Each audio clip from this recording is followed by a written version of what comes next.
How is money created? Where does it come from? Who benefits? And what purpose does it serve? What is a money system? What is the money behind the money system? For centuries, the mechanics of the monetary system have remained hidden from the prying eyes of the populace. Yet its impact, both on a national and international level, is perhaps unsurpassed. For it is the monetary system that provides the foundations for international dominance and national control.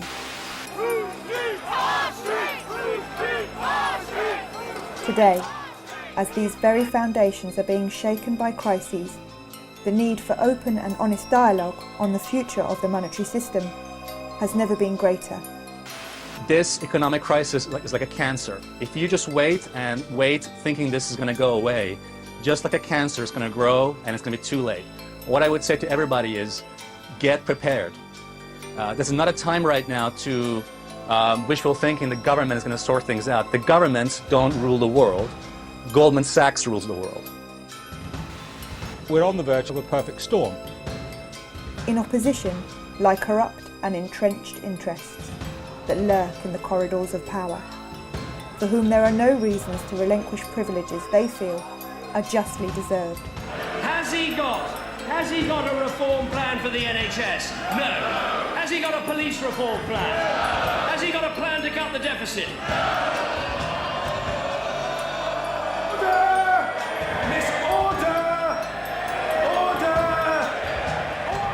Do you trust the government?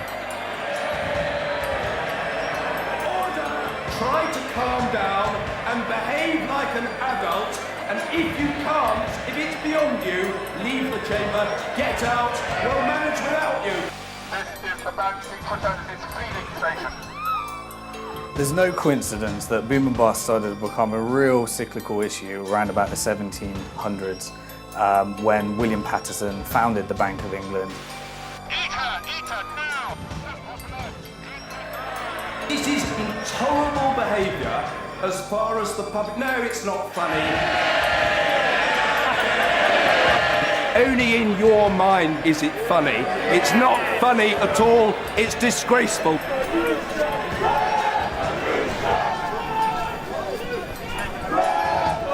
The system is inherently unstable as a result of the international power it provides to the dominant parties. For at the heart of it lies the idea of, how can I get something for nothing? Statistical analysis has found that every time an empire begins to near its own demise, you'll find that its currency will be debased. There is no guide to how this whole system operates. To give you an example, a researcher at the BBC working on a Robert Peston documentary went to the Bank of England and said, can you give me a guide to how money is created? And they just said no.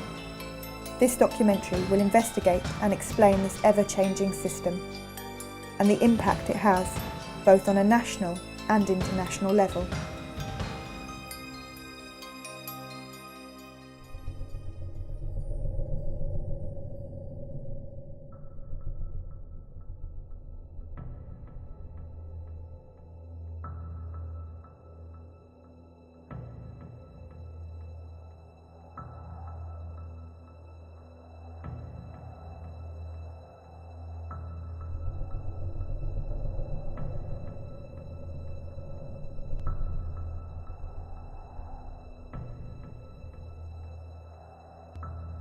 In 2010, the total UK money supply stood at £2.15 trillion. 2.6% of this total was physical cash, £53.5 billion.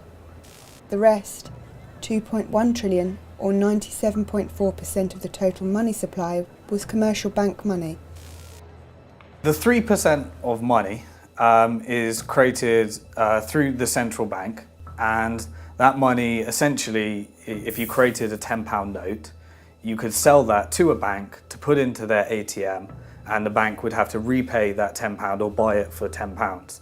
There'd be no interest charged on that money, but that money is then essentially transferred to the Treasury, and it's a form of fundraising for the government. It's called Seigniorage.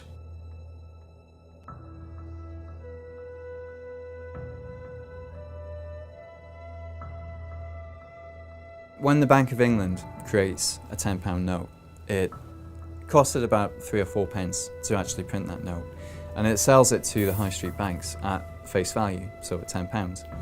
And the profit, the difference between printing the note and actually selling it for £10, goes directly to the Treasury. So in effect, all the profit that we get on creating physical money, banknotes, goes to the Treasury, and it reduces how much taxes we have to pay. Over the last 10 years, that's raised about £18 billion. In 1948, notes and coins constituted 17% of the total money supply. This was one contributing factor in the government's ability to finance post-war reconstruction. This included the establishment of the NHS.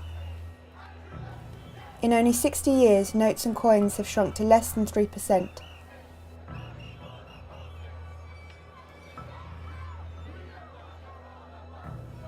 Prior to 1844, banknotes were created by private banks, and the government did not profit from their creation.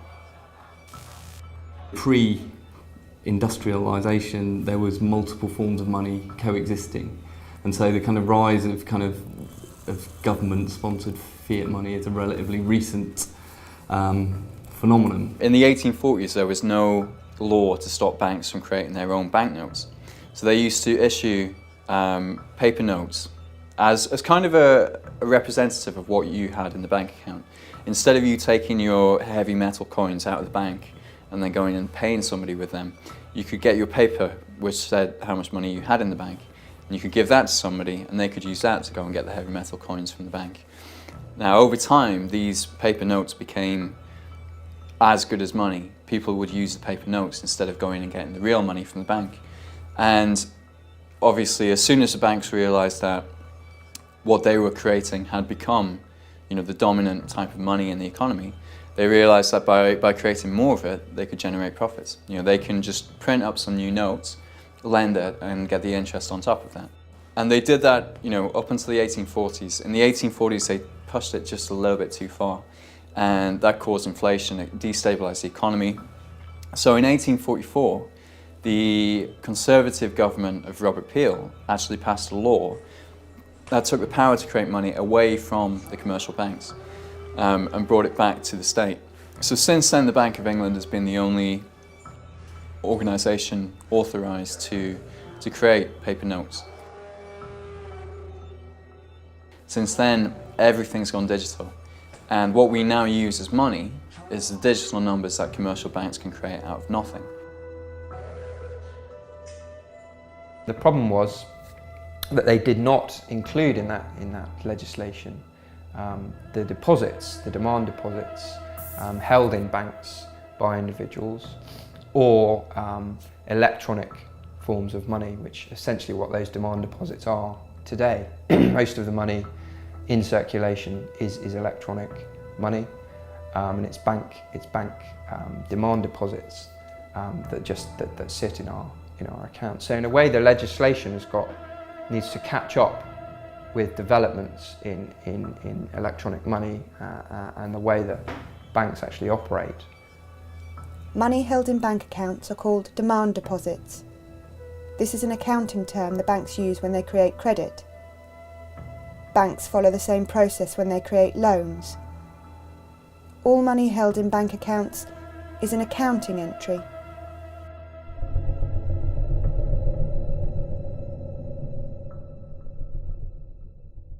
The reality is now that most money is not paper and it's not metal coins, it's digital. It's just numbers in a computer system, it's your Visa debit card, it's your electronic, ATM card. It's plastic, It's numbers in a computer system. You move money from one computer system to another. It's all a big database. And this digital money is what we're now using to make payments with. It's what we actually use to run the economy. I think a lot of people in the UK probably think that the government or the central bank is in control of most money in circulation and issues new money into circulation, but that's not the case. It's private banks that create the vast majority of new money in circulation and also decide how it's allocated. The official terminology for this accounting entry is commercial bank money. When banks issue loans to the public, they create new commercial bank money. When a customer repays a loan, commercial bank money is destroyed. The banks keep the interest as profit.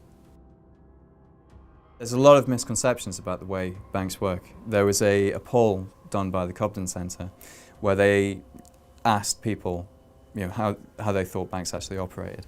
Around 30% of the public think that when you put your money into the bank, it just stays there and it's safe. And you can understand why, because every child has a piggy bank where you keep putting money in, and then when it's a rainy day you smash it and you take that money out and you spend it. So a lot of people keep this idea of banking, it's somewhere safe to keep your money so that it's there for whenever you need it. The other 60% of people assume that when you put your money in, that money's then being moved across to somebody who wants to borrow it. So you have a pensioner who keeps saving money her entire life, and then her life savings have been lent to some young people who want to buy a house. But actually banks don't work like that.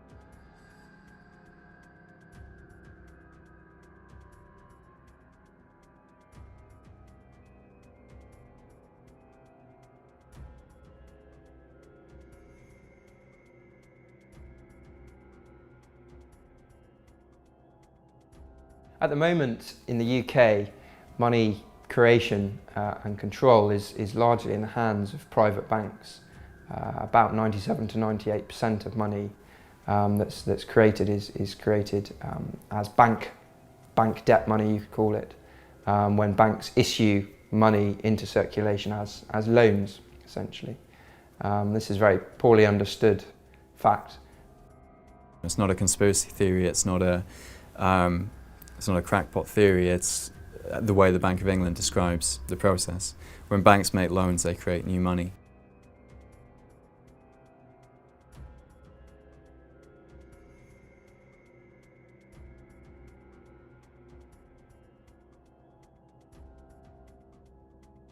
A few economists will realise the way the money system works, but if you don't realise the way that money works, then you think that everybody saving is going to work well for the economy.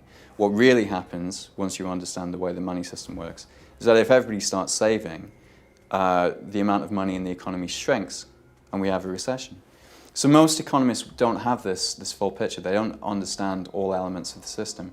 They rely on assumptions, on received knowledge, without actually going into the details. And money is the center of the economy. If you don't understand where it comes from, who creates it, and when it gets created, then how can you understand the entire economy?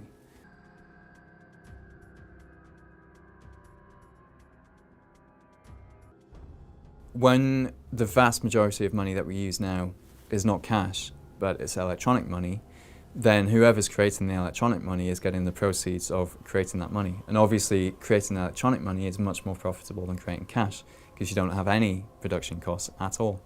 So while we've got 18 billion over the course of a decade in profit from creating cash, the banks have actually created 1.2 trillion pounds.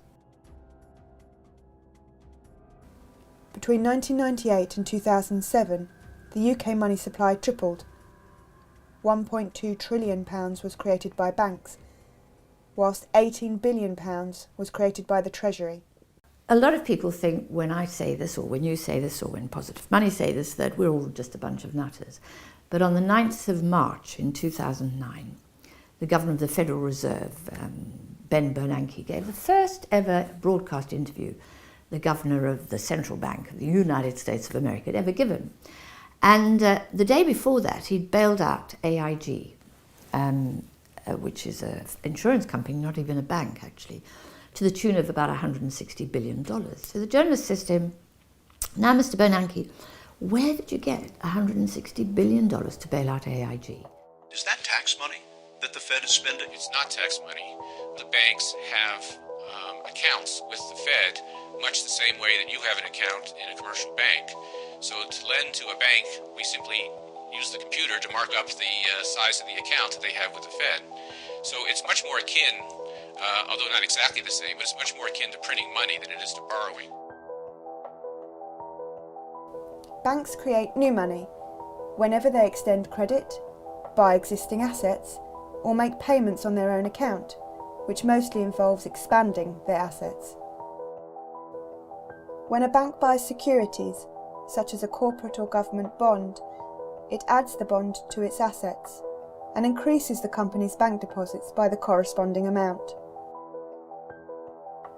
New commercial bank money enters circulation when people spend the credit that has been granted to them by banks. I found that talking on the doorstep from August last year round to August 2009 round to the general election, 9 months I suppose, knocking on doors, is that when you try to explain how the money system works, there's an almost inbuilt refusal of people to accept that such a bizarre situation could actually exist. No, it can't possibly. You know, what do you mean? It can't. Banks don't create money out of thin air. That's ridiculous. They can't do that. They lend out their depositors' money. Most people have an idea of how money is. They're used to their own way of handling money. And they try and implement their own idea of how their small household economy works into the national economy. And of course it just doesn't work out. It just doesn't work out at all. By 2008, the outstanding loan portfolio of bank-created credit, also known as commercial bank money, stood at over £2 trillion. As recently as 1982, the ratio of notes and coins to bank deposits was 1 to 12. By 2010, the ratio had risen to 1 to 37. That is, for every pound of Treasury-created money, there was £37 of bank-created money. In the 10 years prior to the 2007 crisis, the UK commercial bank money supply expanded by between 7 to 10% every year. A growth rate of 7% is the equivalent of doubling the money supply every 10 years. The amount of money they're creating out of nothing is just incredible. 1.2 trillion in the last 10 years. And that money is being distributed according to the priorities of the banking sector, not the priorities of society. Bank sector itself grew from 1980, $2.5 trillion to $40 trillion by assets. In 1980, global bank assets were worth 20 times the then global economy. By 2006, they were worth 75 times, according to the UN. As the following chart shows, total bank assets of UK banks as a percentage of GDP remain relatively stable at 50 to 60% up to the end of the 1960s. After that, they shot up dramatically. And the real money in the world to be made today is not by producing anything at all. It's simply by forms of speculating, basically making money from money. That's the most profitable and by far and away the biggest form of activity, of economic activity that exists in the world today. Today, banks are no longer restricted by how much they can lend, and as such, how much new credit they can create out of nothing. They are restricted solely by their own willingness to lend. The issue with allowing banks to create money, there's two main issues. Firstly, the fact that they create this money when they make loans. So it guarantees that we have to borrow all our money for the economy from the banks. As such, to have a healthy growing economy, the government needs to put in place strategies to allow for ever-increasing debt. The only way the government can create additional purchasing power is by getting itself and us into more debt. The second big issue with allowing banks to create money is that they have the incentive to always create more. They create more money if they issue a loan. They get the bonuses and the commissions and the incentives to create, to lend as much as possible. You have to develop a sales culture. What did they do? They recruited an amazing guy, lovely guy, Andy Hornby, who came from Asda, to turn the bank into a supermarket retailing operation. If you trust bankers to control the money supply will just grow and grow and grow, as will the level of debt. until the point where it crashes, when some people can't repay the debt, and then they'll stop lending. You hear politicians and journalists saying, we've been living beyond our means, we've become dependent on debt, we need to rein in our spending and live within our means. It's not possible in the current system. The reason why everybody's in debt now is not because they've been recklessly borrowing. We haven't borrowed all this money from an army of pensioners who've been saving up their whole lives. Money in the current system is debt. It's created when banks make loans. So the only way in the current system that we can have any money in the economy, the only way we can have money for business to trade, is if we've borrowed it all from the banks.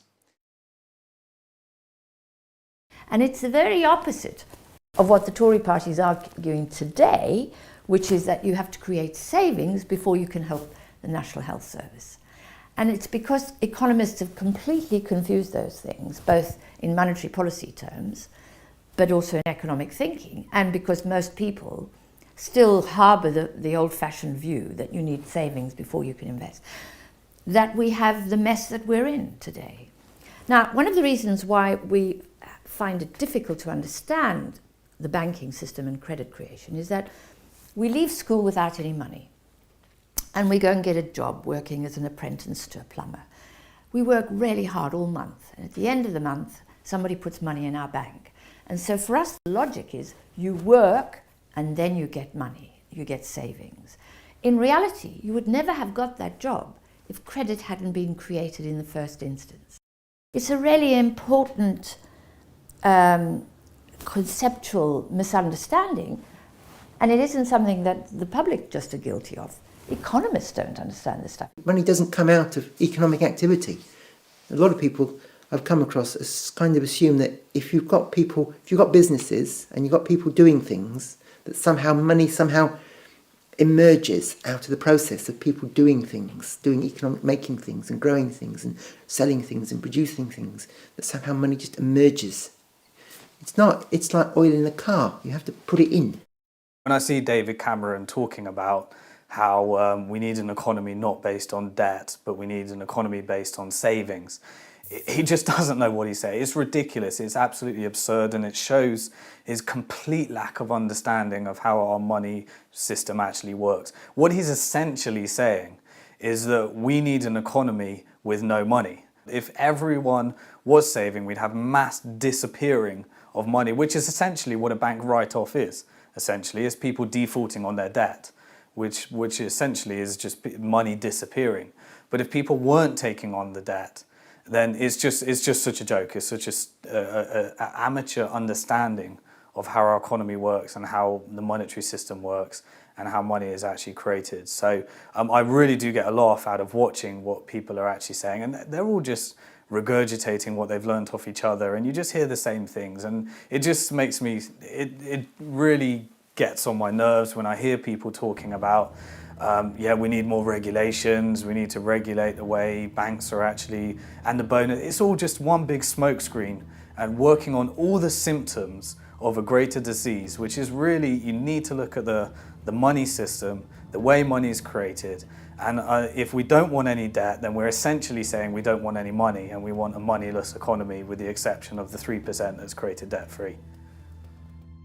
It's a paradox under the current system. If we, as the public, go into further debt, then that's going to put more money into the economy and we're going to have a boom. When you have a boom, it's easier to borrow, so people get into even more debt. And eventually, this cycle continues. It gets easier and easier to get into debt until some people get over indebted and then, they default. They can't repay their mortgage. That's what happened it happened first in subprime America.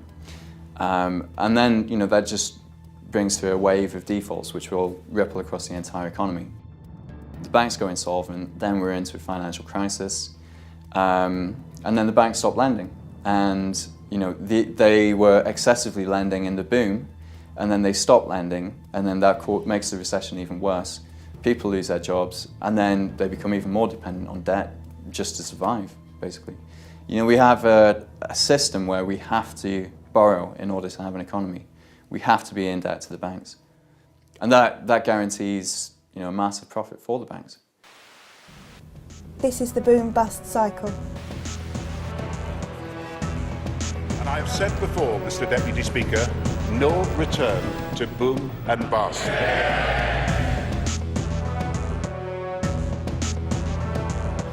Net bank lending must forever increase. We're paying interest on every single pound. Even if you think the money belongs to you, somebody somewhere is paying interest on that money. The banking system has such a huge impact on the world, but only because it supplies our nation's money supply. We have to protect them, we have to subsidize them, we have to allow them to continue, because the disaster of a bank collapse affects us all in a huge way. And anyone that says that we shouldn't have bailed out the banks doesn't quite understand the nature of our monetary system. That's like eliminating a huge chunk of our money. But also, bailing out the banks is perpetuating a system which is never going to work anyway. So whatever we do, we're always going to have this cycle until we separate how money is created and the activities of banking. Then the banks can do as they wish. They're a normal business like everyone else. There's a major democratic issue here as well. I mean, you have these private profit-seeking banks creating up to £200 billion a year and pumping that into the economy wherever they want, basically, wherever it suits them. Whether they're pumping it into these toxic derivatives or putting money into housing bubbles, just making housing more expensive. £200 billion in 2007 of new money coming into the economy, created out of nothing. And where that gets spent determines the shape of our economy, effectively. So if we're going to allow anybody to create new money out of nothing, then we should at least have some democratic control over how that money is used. I mean, would we rather have had that money used for healthcare, to deal with some of the environmental issues, to reduce poverty, or would we rather have it to make houses more expensive so that none of us can afford to live in a house?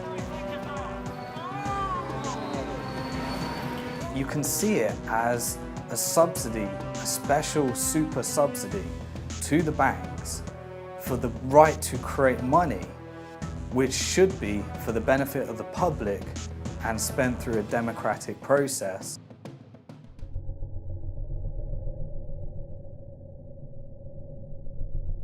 There's also another form of money, which is effectively an electronic version of cash.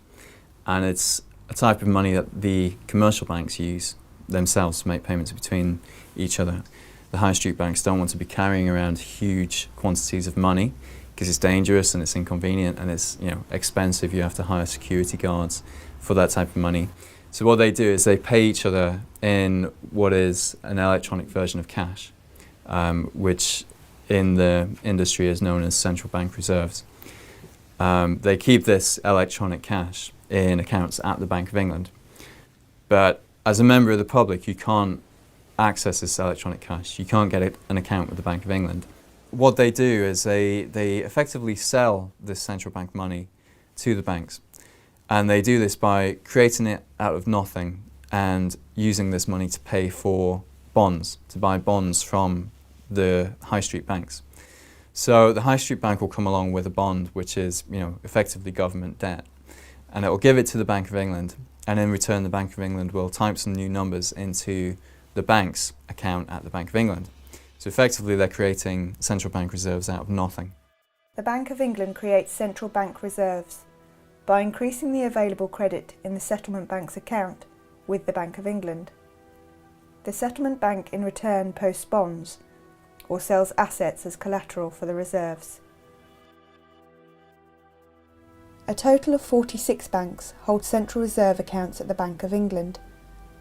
Smaller or foreign banks hold accounts with one of these 46 banks to allow them to accept or make payments in pounds sterling.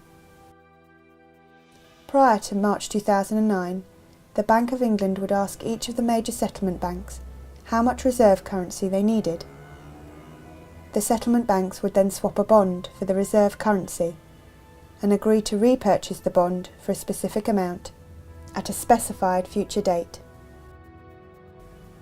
The settlement banks would then receive interest at base or policy rate for the central bank reserves they held. Since the crisis, settlement banks' central reserves have shot up dramatically.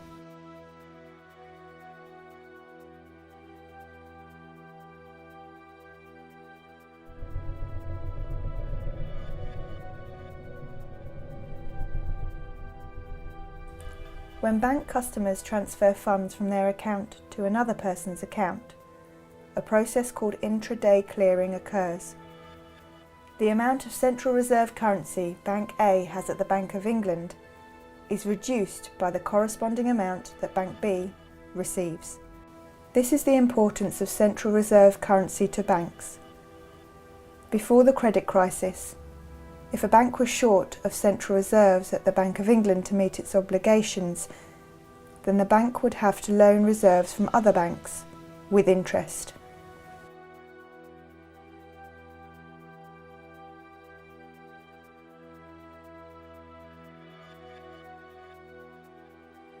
If you sell something on eBay, you know that that deal's not complete until you get some money put into your account. You know, most people actually want to see the money in their account before they're happy to close on a deal.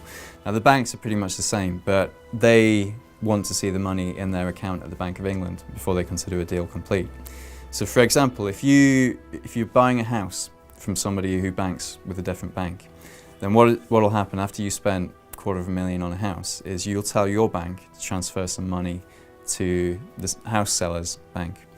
And what the bank will do is actually instruct the Bank of England to move $250,000 from their account at the Bank of England to the bank of the house seller. And that money will actually move across between the accounts at the Bank of England. When that money is moved across, then the banks will consider that that payment has been made, it's been settled. They don't really deal in the kind of money that we have in our accounts. They deal in this special money that can only be used at the central bank.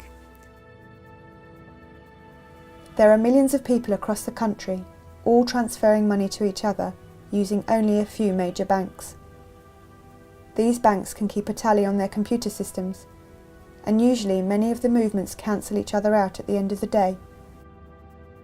The 5 major banks, RBS, Lloyds, HSBC, Barclays and Santander, hold over 85% of all deposits.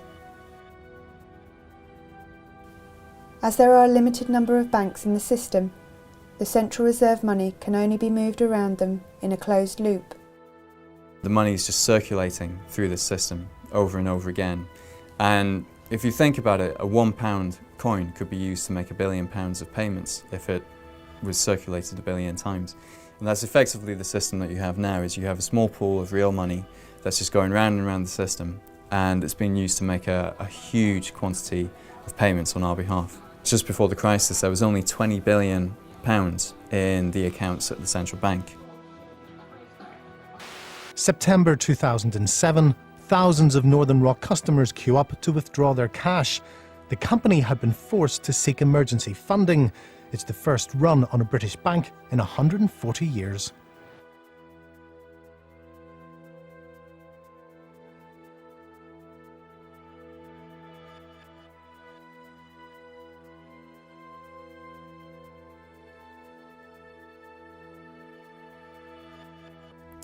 If they don't have enough of this central bank money, then effectively they can't make payments.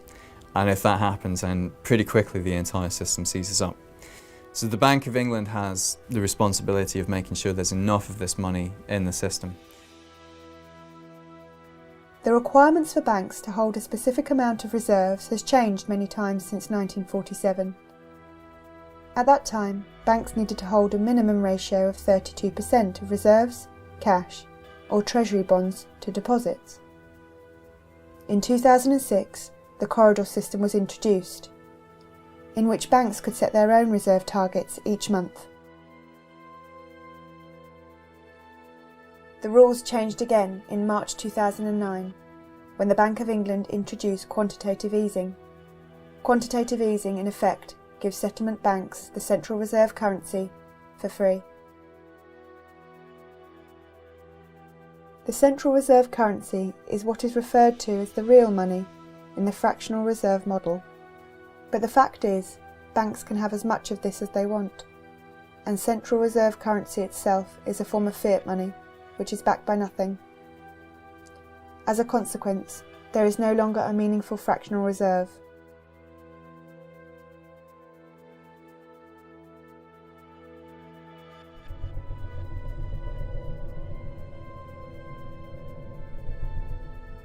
If you look over the history, the last 150 years or so, you start off with the development of a gold standard that really comes to the fore in the 1880s, 1890s, where essentially countries peg themselves to a particular defined value of gold, and then they have an agreement to fix that value, to hold that value, and to trade gold amongst themselves to make sure the balances are all there, and also to try and restrict or expand or contract activity in their own economies to make sure that the balance, that particular fixed price is maintained. That disintegrates after the First World War. I mean, this is where the whole thing breaks apart. Very major dislocation in the international monetary system at that point, not really resolved until you get Bretton Woods agreements at the end of the Second World War, in which everything is pegged to the dollar and the dollar is pegged to the gold. So you're kind of one remove from gold backing or saying that there is a definite, sort of solid commodity money behind the paper money and the credit money that we're all using over here. You're kind of one remove from it. After Hiroshima, Tokyo wondered when the next atom bomb would fall. They did not wonder long.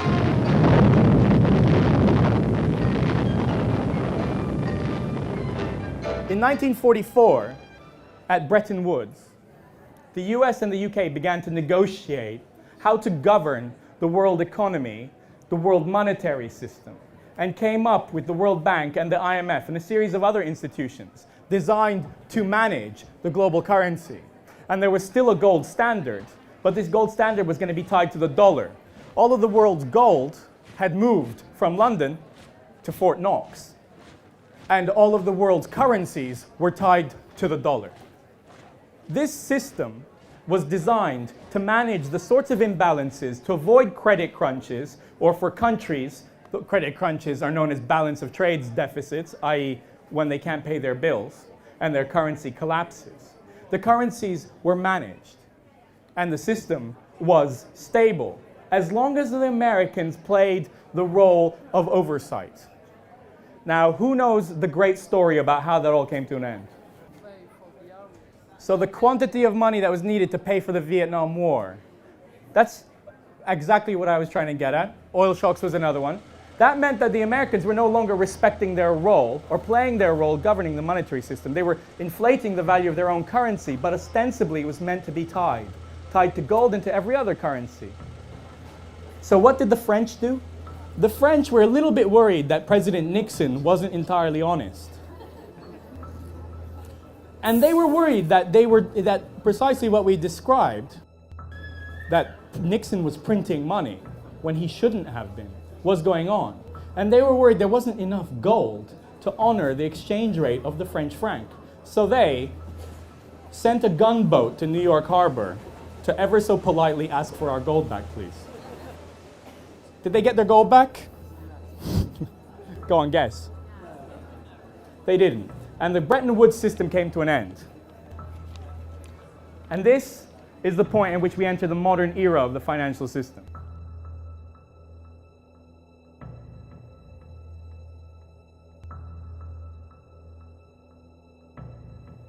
Historically, money creation was pegged to a commodity, often gold, but today it is pegged to nothing. Which means there is nothing backing our money. This piece of paper is just a piece of paper. Where does this leave us? If money is based on nothing, why do we think it has any value? Sorry? Because we can still go and exchange it. What? Well, somebody else was going to shout. Great little Latin fact, the word for credit comes from belief. Correct.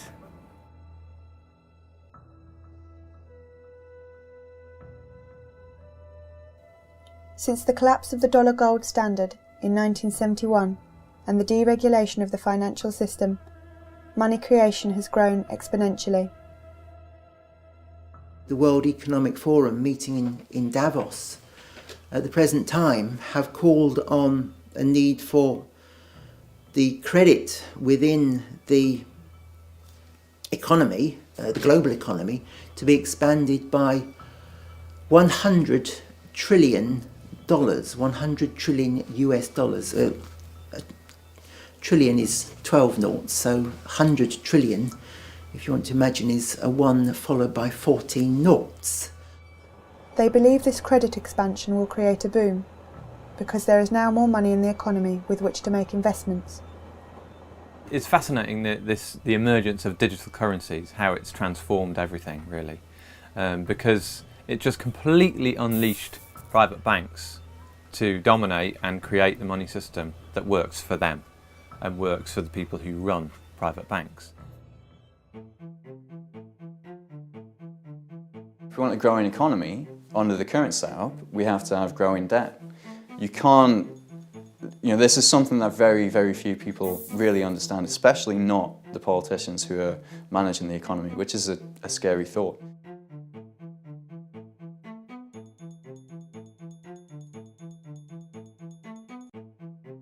As the money supply grows, more money is available, which can be invested in productive avenues. However, it can also be used to gamble and drive up asset prices.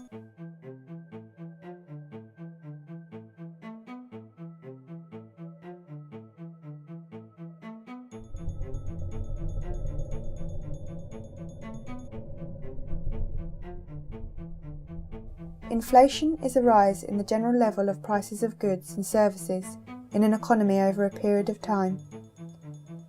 When the general price level rises, each unit of currency buys fewer goods and services. As the money supply grows and there is more currency available, more money is available for investment, which can lead to growth.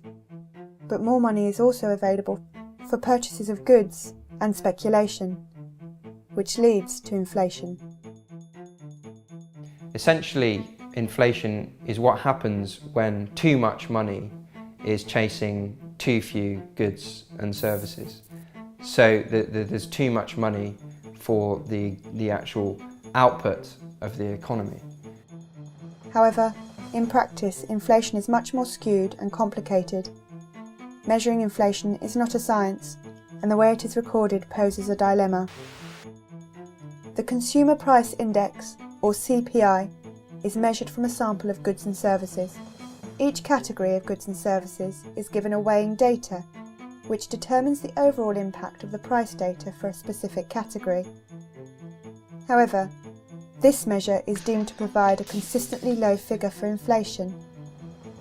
Interestingly, house prices, mortgage repayments, and council tax are excluded. Yet apps and dating agency fees are included. The Retail Price Index, or RPI Inflation Index, is another way of measuring inflation and scores consistently higher values than the Consumer Price Index. Recently, many pension schemes have adjusted their annual payout increases from RPI to CPI. This is another cost-saving measure which will leave pensioners worse off in future. The CPI index of inflation is not geared towards providing an accurate picture of inflation and the deterioration in the purchasing power of money.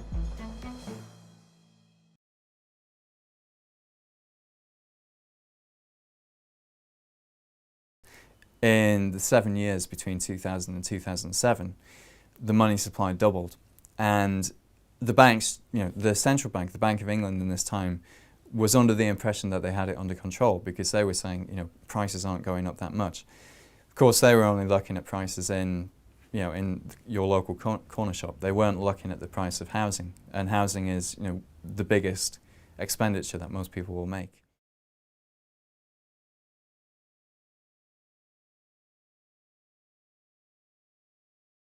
Increasing house prices, it may make you feel like you're becoming wealthier, but as your wealth increases, the effect is that your children's wealth is actually decreasing. So in fact, there's no net gain in wealth because your children are going to have to pay even more when they want to buy a house.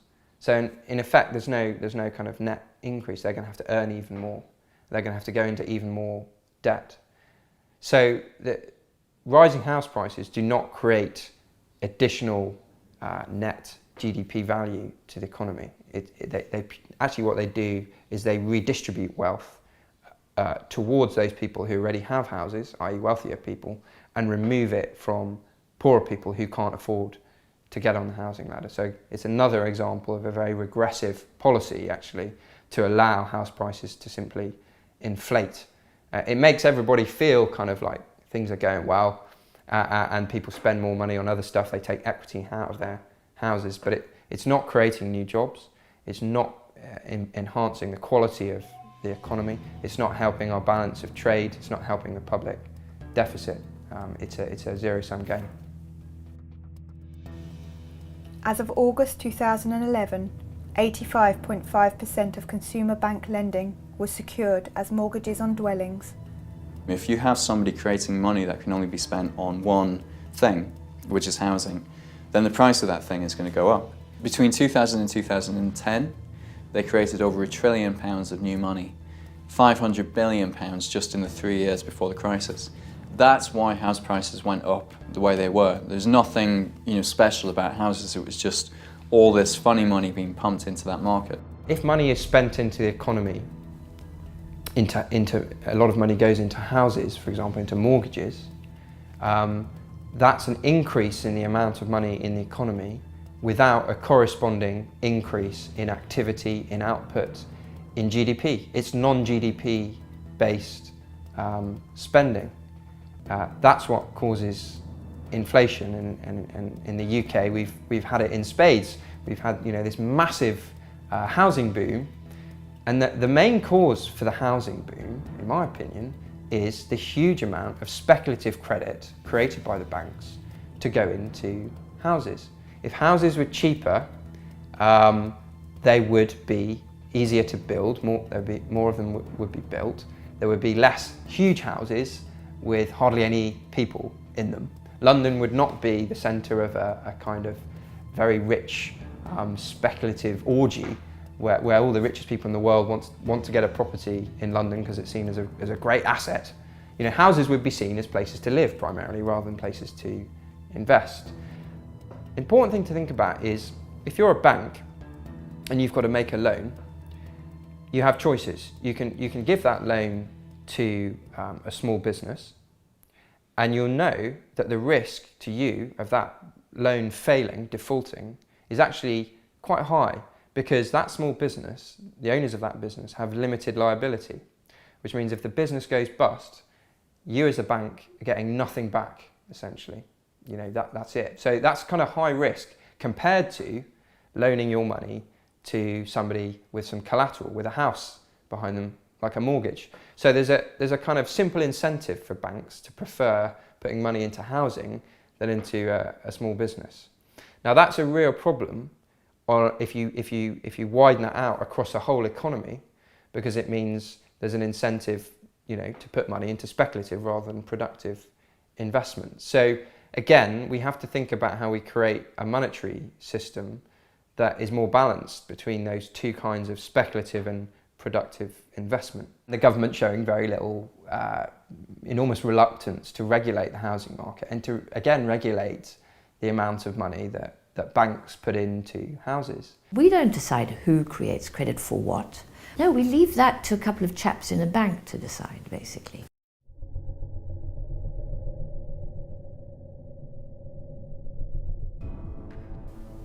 A bubble occurs when there is very high inflation in the price of a specific good or service over a short period of time. The idea of the tulips and their relevance is that we saw the first ever financial bubble and crash. The craze for tulips, black tulips being a mythical ideal of what somebody could genetically engineer through cultivation after many generations, became a mania in the Netherlands in the 1630s. What they didn't realize was that many of the very, very rare patterns on tulips were caused by a virus and weren't genetic at all. But they traded in them, to the extent that tulip bulbs got to the point where they were worth 10 times the average annual salary of a person working in the Netherlands. There was a futures market in tulip bulbs because obviously you plant them now, but you don't know what's going to come out the ground. So we see already 400 years ago that a money system or a financial system is not something that exists in the abstract, somewhere out there in the ether, but something that was to do with states, power, trade, and how they interact with each other. Unlike tulips, which are a disposable luxury, houses are both a necessity and a luxury, and as such they are ideal as a vehicle for money and bubble creation. A dwelling is perhaps the most prized possession of value most people aspire to. Inflating house prices in this way allows a nation to expand its money supply without affecting inflation data. The additional purchasing power created increases the perceived wealth in relation to other nations, and thus it creates relative power. It is a way of increasing monetary power without investing in the productive growth of industry. But certainly if you look at Britain and America as outstanding examples of this, these are countries with very high rates of private home ownership, so you've got a good base to try and perform this sort of policy off the back of. I think it was quite deliberate in the case of the US, almost explicit. It was Alan Greenspan, as head of the Federal Reserve, when confronted by a stock market crash at the end of the 1990s, quite deliberately slashed interest rates to almost zero. Everyone can borrow very, very cheaply. In particular, it's very easy to borrow against a house because this is an asset and it's potentially something that a bank can say, well, okay, we're not just lending you money unsecured, you actually do have a house, and that's great because we can repossess it. They won't tell you this when you take the mortgage, but they can do this.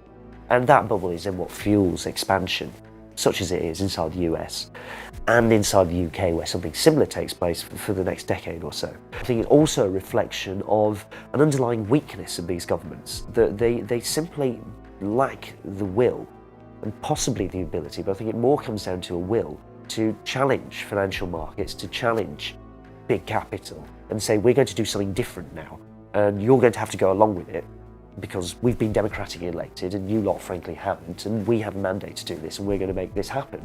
Just remember, it's all part of the plan. What are you yapping about? You voted for it. In Holland, or in the Netherlands, what we had over a period of trying to get independence initially from Spain and trying to raise money to get an army to free themselves was financial innovation. They innovated public lotteries to get money together. They had public subscription. This was the idea that led to the idea of public shares, a piece of the action that anybody could invest in. That meant that something like 2/3 of the population was investing in tulip bulbs by the 1630s. After independence, these instruments were applied to financing expansion. Why was such a small country able to hold its own against so much bigger countries? For example, Spain and Portugal, that had the benefits of their empires for over a century in respect of the Netherlands. Why could they compete? On what resource basis? Well, they had a more efficient, a more involved, and a broader-based financial system with these instruments that they'd innovated that allowed them to bring more money to bear at one point than anybody else more quickly. Incredible, but true.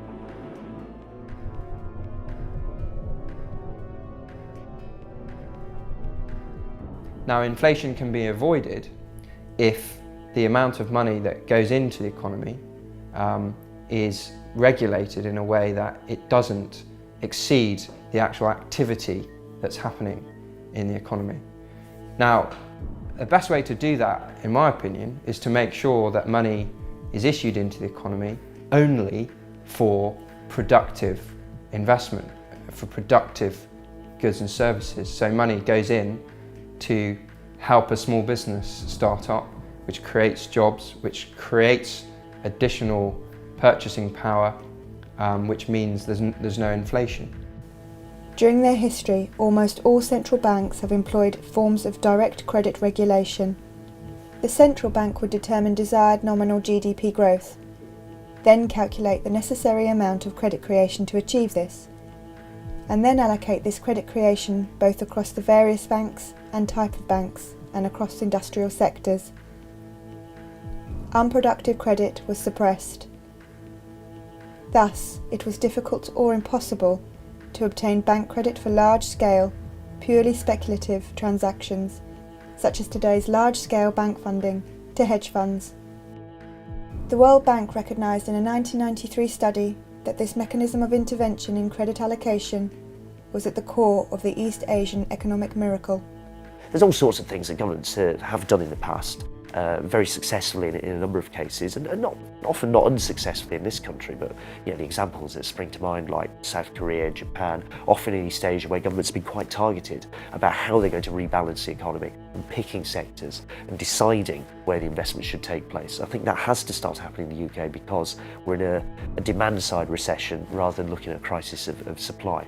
You have to have a system where credit is put into productive avenues, where credit is put into building high-speed rail links, where credit is put into building houses rather than giving people money to inflate the price of houses.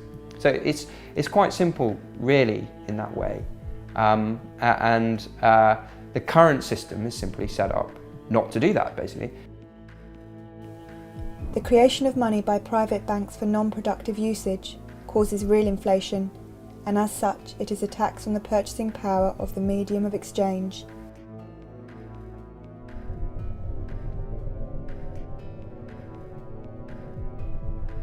The figures for the UK are quite stark, actually, that average, median, real incomes so that's, you know, what, the bit in the middle, for most people declined over the last 8 years or so. They're now in quite sharp decline as we go into the recession. I mean, the sharpest really since about the 1930s, put it that way. So real incomes are declining.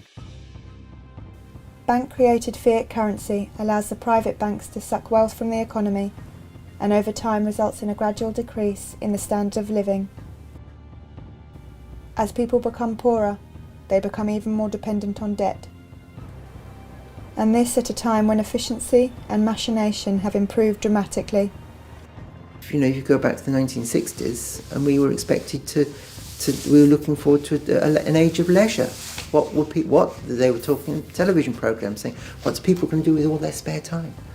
You know, and now we've got more people working harder than ever, spending more than ever, which looks great. You know, everyone's spending more. Everyone says, oh yeah, you know. But if you're not actually benefiting from what you're spending, if you're having to spend the money on childcare costs, on commuting costs, you know, and so forth, just, you know, the costs that people didn't in the past used to have to pay, because, you know, you could walk to work and, you know, one member of the family was able to stay at home and be a permanent homemaker, then you're not actually any better off. You know, everyone's under such enormous pressures nowadays, you know. I am conscious that, say, my 4 nephews and nieces are facing difficult times. Just going to find themselves having to work, you know, very hard just to keep a roof over them, just to get a roof over them, just to keep a roof over their head. People are getting poorer in real terms. It's because prices are always going up, because all this new funny money is being pumped into the system by the banks, and they're creating it all as debt. So at the same time as prices are going up and things are getting more expensive, we're getting further and further into debt, and you know, our wealth and the return that we get from actually working is getting less and less all the time. I mean, you can't deal with poverty when you have a financial system and a money system that distributes money from the poor to the very rich. Any distribution that you try and do in the opposite direction is, you know, it's effectively pissing in the wind. If you look at issues like, you know, increasing inequality, one obvious way to tackle inequality is to have, say, for example, a redistributive tax system. You know, you tax the rich, you give some money to the poor, you move a bit of money down the scale. That's all very well, but if you completely overlook the fact that there's another redistributive system which is taking money from the poor and giving it to the rich, then you're not really going to tackle this inequality. And the way a debt-based money system works, it guarantees that for every pound of money, there's going to be a pound of debt. Now that debt is typically going to end up with, you know, the poor, the sort of lower middle classes. Those people end up with the debt, and they end up paying interest on that money, which then goes back to the banking sector and gets distributed to the people working in the city or in Wall Street. And what this system does overall is it distributes money from from the poor to the rich, essentially, distributes money from the poorer regions of the UK back to the City of London. And it also distributes money from all the small businesses, all the little factories around the UK, and distributes that money back into the financial sector. We have a system whereby the activity of actually supplying occurs under the very same roof as the same organisation that's responsible for profiting from putting together borrowers and lenders, i.e. a bank. So a bank creates our nation's money supply as well as making loans for profit. The government cannot allow the banking system to fail, because if it did, over 97% of all money would disappear. This is why, in the event of a crisis, the risk is transferred to the taxpayer. But even during normal times, banks receive numerous guarantees and benefits beyond the right to create money. Bill, by the way, I know the Bank of America is a very big bank. It happens I've got $32 there myself. Now, just between us, what assurance do I have that this money is safe? Well, all deposits up to $10,000 are assured or insured by the federal government in Washington. That's my guarantee. Yes. Have you heard that the federal government is about $280 billion in the hole? Banks receive large safety nets from the government. The taxpayer guarantees £85,000 as deposit insurance, and the Bank of England provides liquidity insurance in case a bank runs out of reserve currency.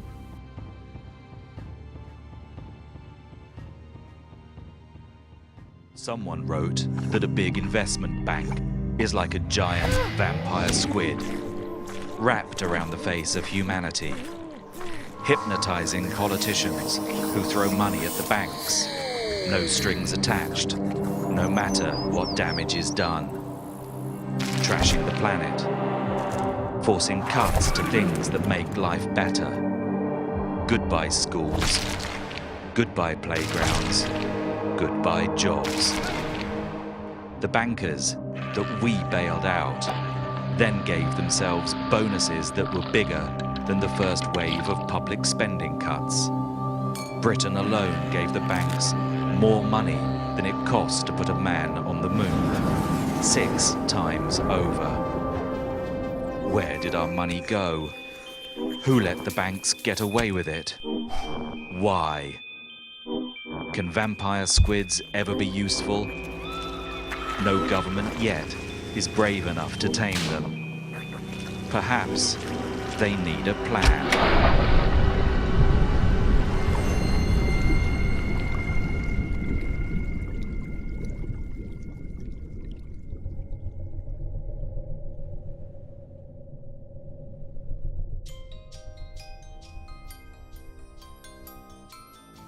The spending cuts agenda is an attempt by the government to shift debt from its account to that of the public. This is the government's response to the bank bailouts, and is necessary in a debt-based monetary system, where increased purchasing power is the result of growing debt, and where a diversification of debt provides overall stability and market confidence. Policies such as student fee increases and the privatisation of public services, assets and industry follow the same model. The problem we're facing, I think, is that there's this transference from the public debt to the private debt, which is essentially a way of transferring risk, actually, away from sort of UK PLC and the government onto the heads of individuals, and it's going to be the most vulnerable individuals who are going to have the most debt. Thus, it's a very unprogressive, regressive policy framework that the government's embarking on, where the risk is moved onto those who are most vulnerable. And if there is another financial shock, if there's an oil shock, for example, the people who will pay the penalty are the poorest people in society. Or homeowners, for example, who will fall into negative equity if interest rates go up even 1 or 2%, there'll be really big problems. So I don't think it's a sensible way forward at the moment at all, and it's regressive, and it's certainly not fair in the terms that the government's talking about, and it's certainly not a case of we're in this together. As more of a country's resources and industries are privatised, the private sector takes on more debt, As a result, more money is created and there is a boom. Some private equity companies have taken this theory to the extreme, engaging in a practice known as a leveraged buyout, where a company is purchased at an often inflated price and the purchase price is transferred to the business as a debt. The company becomes responsible for the funding of its own purchase. These debts are often so great that the company needs to reduce staff, salaries, and research activities. When you have to factor interest as a business, if you have to factor interest repayment into your goods and services, then you have to charge a perpetually higher price as you take on more and more debt. An increase in the diversification of debt results in an increase in the money supply. When the money supply increases, more money is available for productive activities and consumption, which is the condition for a boom. It's questionable whether we're going to get out of this recession or whether we'll just keep ticking along the way that we are now.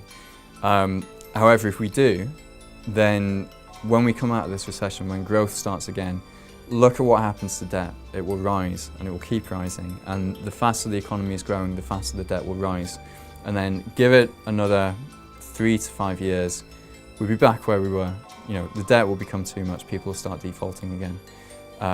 It's kind of the system that we're locked into now, is we can't grow the economy without growing the debt, and the debt is the very thing that will bring down the economy.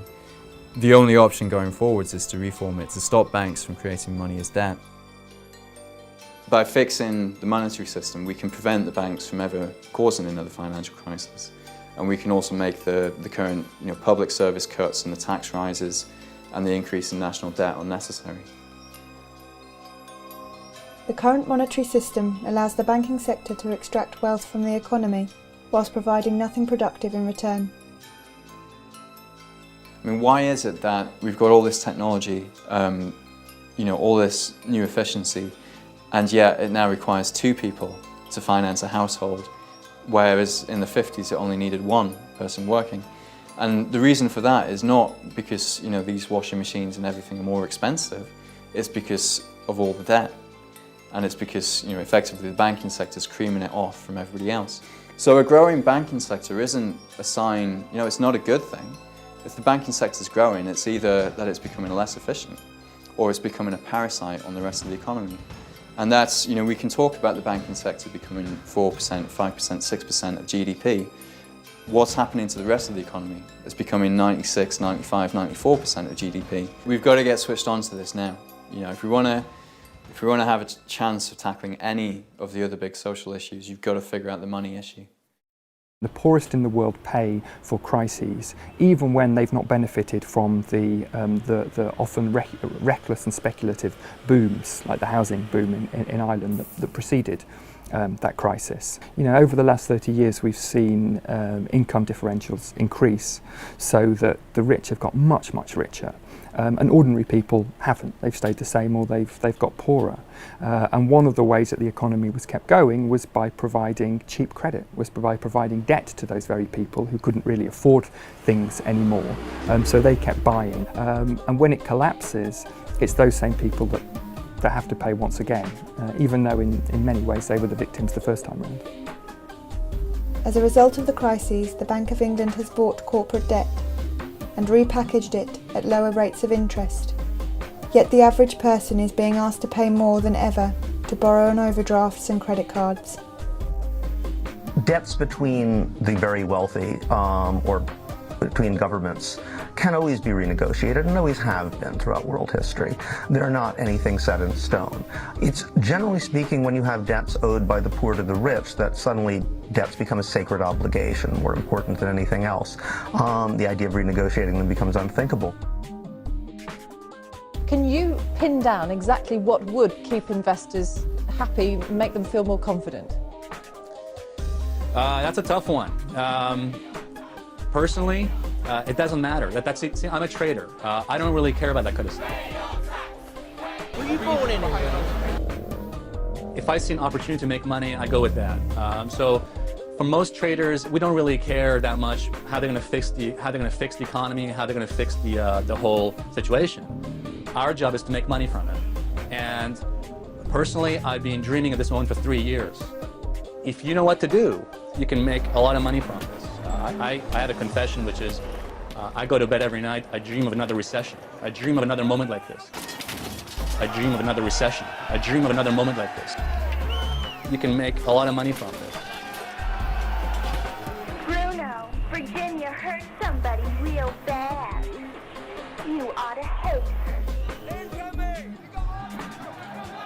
The way in which you can look across Europe now and see that the new Prime Minister of Greece, not elected, essentially imposed, Papademos, former employee of Goldman Sachs, the new Prime Minister and Finance Minister of Italy, Mario Monti, former employee of Goldman Sachs, the new President of the European Central Bank, former employee of Goldman Sachs. It's quite, you kind of see these people popping up absolutely everywhere. That's the way to change what we have. Take all power and all freedoms away from the people and collect everything into the hands of one small group with absolute power. From the people, without the people, against the people. What's been interesting out of all this, I suppose, is the question of democracy that's been opened up very starkly in Europe, that you have a government of bankers essentially imposed on you. It's bankers who more or less got us into this mess, to put it rather crudely, but that's a good first approximation to it. And then you say, okay, bankers are the people who are therefore going to get us out of it, and incidentally they're going to run your country now. There's a serious question of democracy that's opened up here. By the way, the banking crisis drove more than 100 million people back into poverty. The mortality statistics of people who go into poverty rise hugely for a whole range of reasons. So the banking crisis isn't just about becoming poorer, it was about killing people as well. And guess what? We haven't really got to the bottom of it. We never held anybody to account, and we haven't done the radical reforming job that we really needed to do, because we mistakenly thought if we destabilise the position any further, it'll make matters worse. And guess who took the decisions? All the people who were there in the first place. I think you ought to know that the business of one of these businessmen is murder.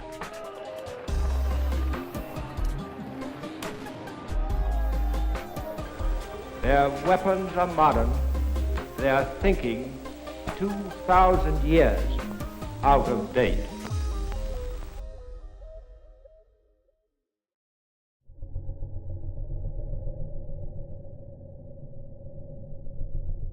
The way that money works and how we use it to do certain types of transactions can be really very important in terms of how over time it steers society in certain directions. So how I use money, what I use money for, and who's controlling money and where it ends up over time can completely transform society. The kinds of businesses that get preferred by certain types of money systems. So at the moment we have a money system that prefers larger businesses that can take a lot of their wealth offshore because that's more efficient for them to do that. But that means that money ends up leaving communities. Sometimes I think it's quite amazing that there is very little way of any individual directing money towards their locality. You cannot invest, there's no way for me to actually say, well, I've got a little bit of savings, I want to invest in Norwich, I want to invest in businesses that want to set up here. There's no mechanism for people to kind of invest within their locality. You put your money into a mainstream bank and the money goes off to wherever. Who knows what this is?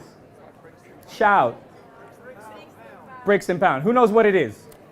It's worth £1, this one, so it's exchangeable for £1 sterling pound. Is this money? Yes. On what basis? People accept it. There's over 200 shops, independent traders. So it represented something, like we've agreed. We can choose to represent it to be something, and that depends on our mutual consent.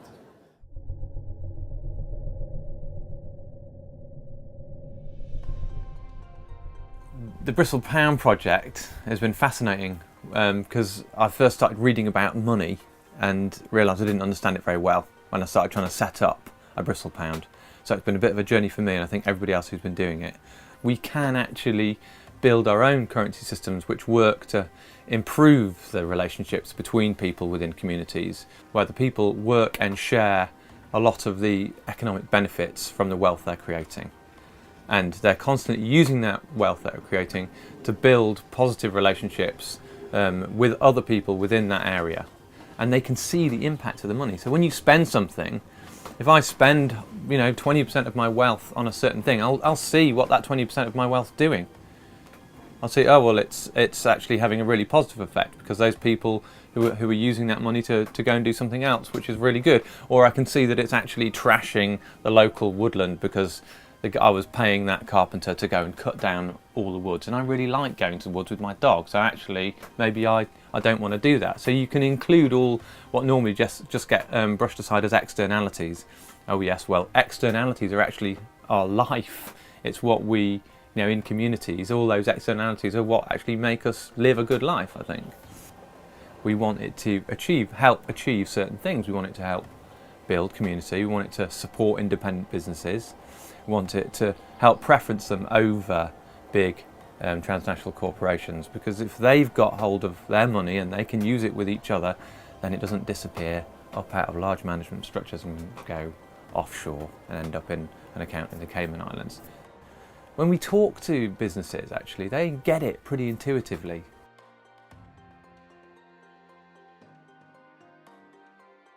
The Bank of England, of course, may decide this is a threat to the stability of sterling. At the moment, they're reserving their right to take an opinion on it.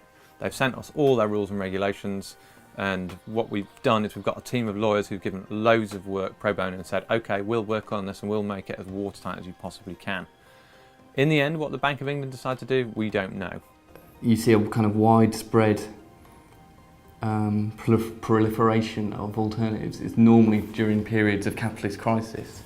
So the Great Depression, you had the kind of rise of a lot of scrip currencies, particularly in North America, and experiments in Europe as well, quite a lot. And most of those got extinguished through, basically being made illegal by the authority of the kind of central banks and the political forces deciding that they didn't want those experiments to carry on. This monopoly state bank currency that we have is very good at some things. It's very easy to trade internationally with it. It helps big businesses, it cuts down their transaction costs, but it's not so good for independent businesses and it's not so good for localities. So if we have a money system where the rules value community and connection between people within communities, over time you build up a better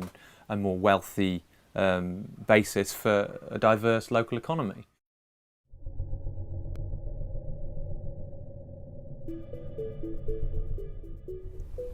A bank run can take three forms. Customers can withdraw their money in cash.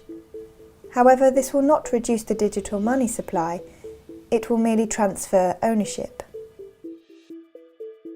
Or they can shift their money from the large institutions to smaller, more ethical banks, such as credit unions, mutual banks, or independent building societies. Our next guest has a New Year's resolution, though. She says we'll create a better financial system. And it's this: move your money out of the nation's big banks and into your local community bank. Shifting commercial bank money to these institutions will reduce the monopolistic grip of the big five banks. 于是克里斯汀宣告，11月5日将为转换银行日。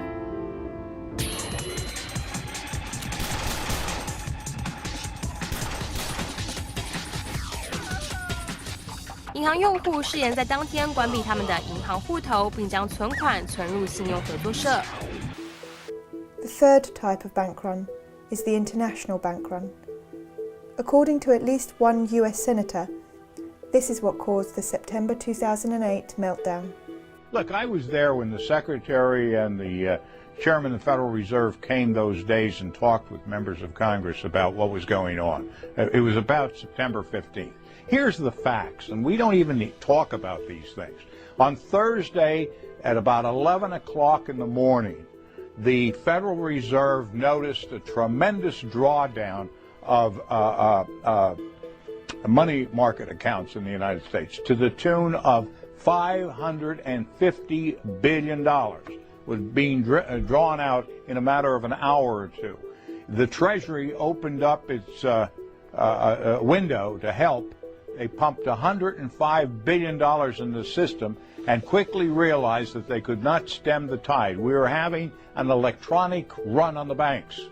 They decided to close the operation, close down the money accounts, and announce a guarantee of $250,000 per account so there wouldn't be further panic out there. And that's what actually happened. If they had not done that, their estimation was that by 2 o'clock that afternoon, $5.5 trillion would have been drawn out of the money market system of the United States, would have collapsed the entire economy of the United States, and within 24 hours the world economy would have collapsed. When money is withdrawn internationally from one currency to another, the reserve currency shifts from the national bank of one country to the reserve account of the foreign bank. Foreign banks have relationships with local banks that allow them to hold foreign reserve currencies whilst not being a part of the central bank scheme at the local central bank. For example, when £1,000 is transferred into euros, a UK bank will agree an exchange rate with a euro area bank, perhaps 1.15 euros to the pound. The UK bank will then transfer £1,000 of the central reserve currency to the UK partner bank of the European bank, whilst the European bank will transfer 1,150 euros of reserve currency to the European partner bank of the UK bank. What happens when currencies and the exchange rate system is no longer managed? What are some of the first consequences? Devaluations, speculation, imbalances, where some countries would accrue more and more and more. What? What would they accrue? Other currencies. Other currencies. The reserve currency needs to be spent in the country of origin, or exchanged into other currencies. Most foreign banks do not have deposit-taking accounts outside of their national borders, and as such, the foreign reserves they hold do not come back to them in the form of deposits. When a country accumulates trade imbalances, it either accumulates foreign reserve currencies, in the case of surplus, or spends its own reserves, in the case of negative trade balances. Balance of trade is basically the difference between what you're selling abroad and what you're buying from abroad. Now, the feature on the UK is that for a very long period of time it's had a deficit on something called the visible balance of trade, which is trade in things, well, things that you can see. So that is goods that you'd recognise, stuff you can put in containers, it's cars, computers, things that you'd see in a shop. That's been in substantial deficit for, I think it opened up it did open up in the early 1980s. And essentially it hasn't gone away since, and if anything has got wider and wider. Foreign exchange reserves cannot be directly used for domestic spending. The money can only be spent abroad or on imports. A country with a large balance of trade deficit relies on its creditors to spend the imbalances accrued in its own market. I mean, there have been proposals in the past to try and create a mechanism for those imbalances to match up. So Keynes, for instance, John Maynard Keynes, at the end of the Second World War, his original proposal for what became Bretton Woods and the set of institutions set up there, like the IMF and the World Bank, was that there would be a kind of international clearing union. This is particularly relating to the trade side rather than the sort of the financial side directly. But the principle was that, you know, once trade balances had opened up, everybody would bank through an international clearing bank, and that would kind of force everyone to eventually reconcile the imbalances that appeared in the real economy. But no such mechanism exists. The accumulated net trade imbalance for the UK is around £800 billion.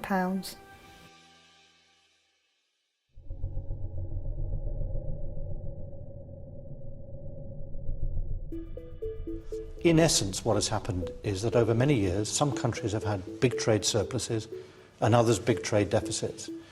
The countries with trade deficits have been spending more than they've been earning, so they've had to borrow from abroad. And they've been doing this year after year. Countries like that are the United States, ourselves, and some other countries in Europe. That cannot go on.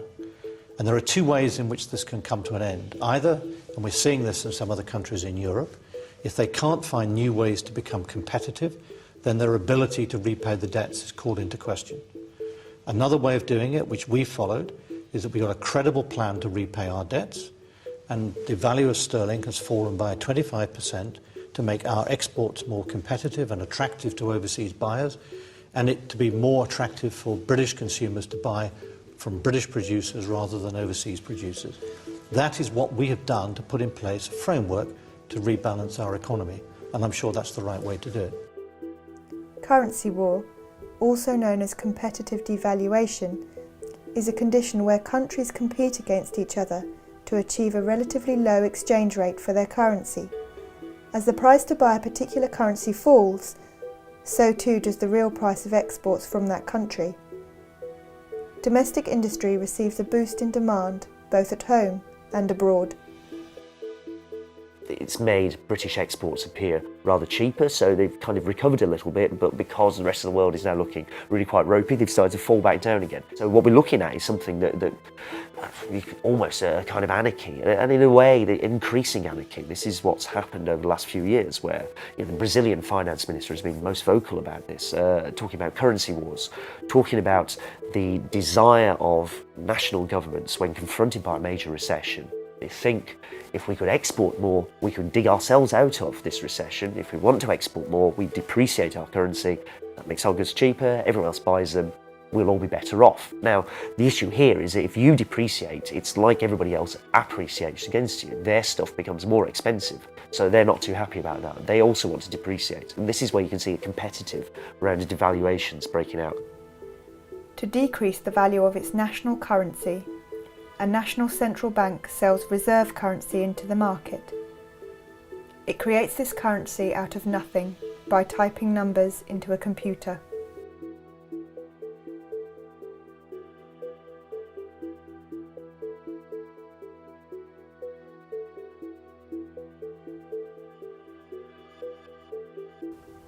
During the long phase of commodity money, the exchange rate would depend on the amount of gold, silver, or copper contained in the coins of each country. Similarly, after the advent of paper money and the gold standard, the exchange rate depended on the amount of gold a government promised to pay the holder of the banknotes. These amounts did not vary greatly in the short term, and as such, exchange rates between currencies were relatively stable. After the Second World War, currencies were pegged to the dollar, and the dollar was backed by gold. This system came to an end in 1971. So, we have a modern financial system where money is now chaotically organized. There is no exchange rate because there's no gold standard system to sustain. So we don't need it. In fact, we believe the market will resolve all of the problems of exchange. Whether your currency should be worth more than mine is a reflection of your economy relative to mine. And if that changes, the currency and the exchange rate can change. And if we need that to happen, it'll happen magically by the efficiency of market and profit seeking, and you guys know the rest, I think. A currency's value in relation to another currency is determined by the market. If more people want to buy a currency than sell it, its value increases. If more people want to sell, its value decreases. The value is set by individual banks. As they buy and sell currencies, they will adjust the exchange rate. In the last study I read in 2007, each day on currency markets, $3.2 trillion are traded each day. Who knows what the global GDP is? 50. Again, Brucey, higher. 60, that's closer. The point is, think about that exchange happening every single day. There's about 260 business days a year. It takes a few weeks to match the global value of every economic transaction that happens everywhere, every day, in a year. and it takes a few weeks. Obviously, all of us trade currency fairly regularly. If you go abroad, you exchange into another currency. That's a form of currency trading. You're swapping your pounds into whatever, euros or yen or whatever it might be.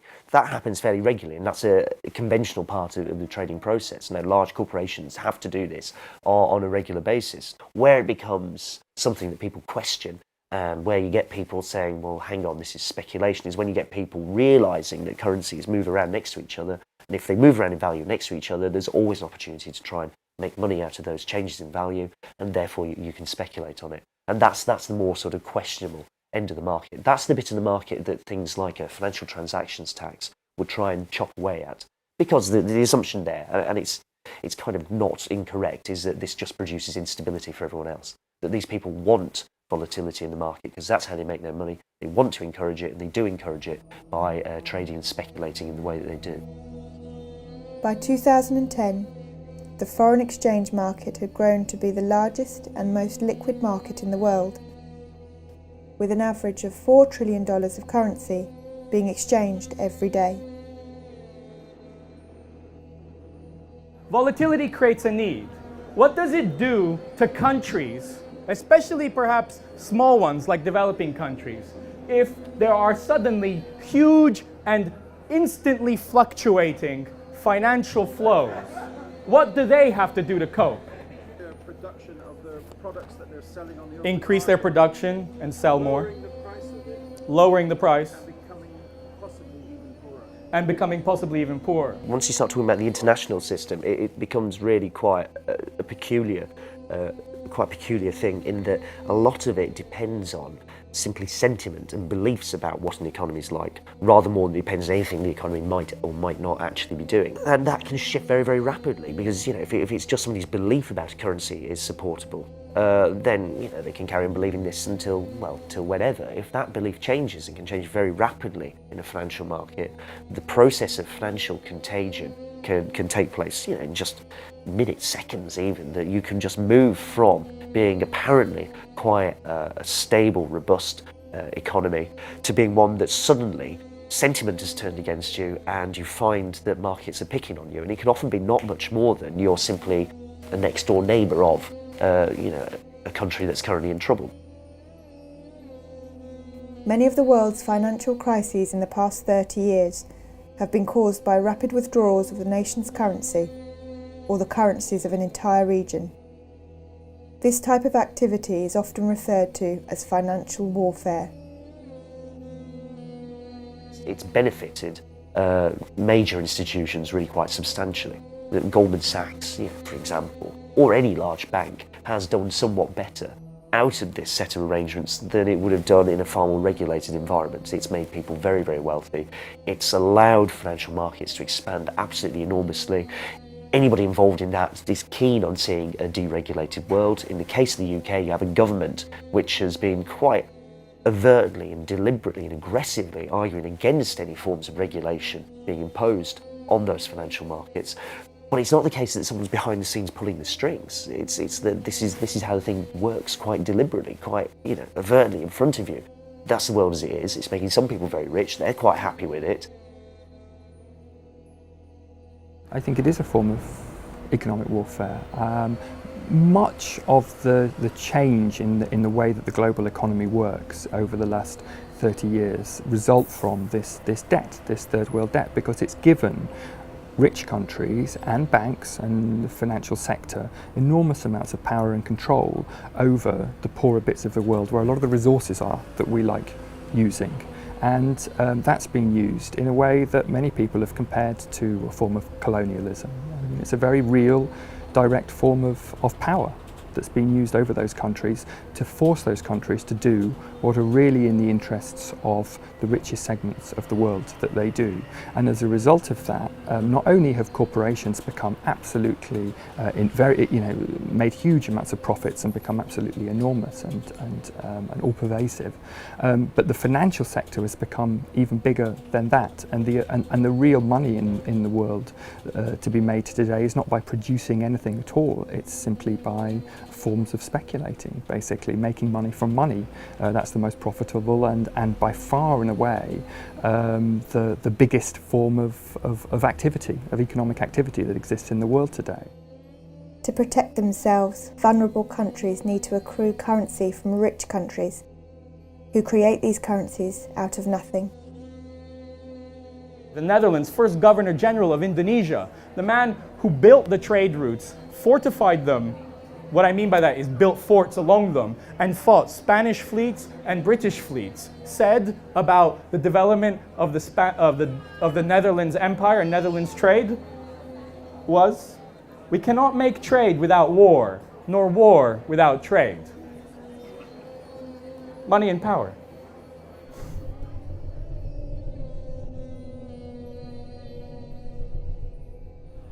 So reserves have become the way in which you can insure yourself against what? Speculation. You said speculation. Speculative attack. Fall in the markets. Bubbles. When a country succumbs to a speculative attack, it is asked to deregulate its markets and conform its financial system to that of the dominant party. The big problem that's faced by most developing countries who got into a debt crisis was that they were told by the powers that be in the world, the International Monetary Fund, which is in many ways governs the global financial system, that the way to get out of debt actually is first of all to restructure your economy, especially to increase your exports so you're earning more dollars, and then you can pay off your debt, which is normally in dollars or some other foreign currency. Unfortunately, time and time again that was proved to not be the case at all. Actually, countries cut back their public spending to the bone, so they stopped growing, they stopped having any potential for growth, and what they did produce was aimed at the export market, was aimed at creating dollars and so on. So they were paying off their debts, but they weren't developing their own economy at all. They were paying far more in debt repayments than they were spending on health or education or anything else, and their debts just kept getting bigger and bigger and bigger. The country becomes a vassal state, allowing large corporations to exploit its natural resources and workforce.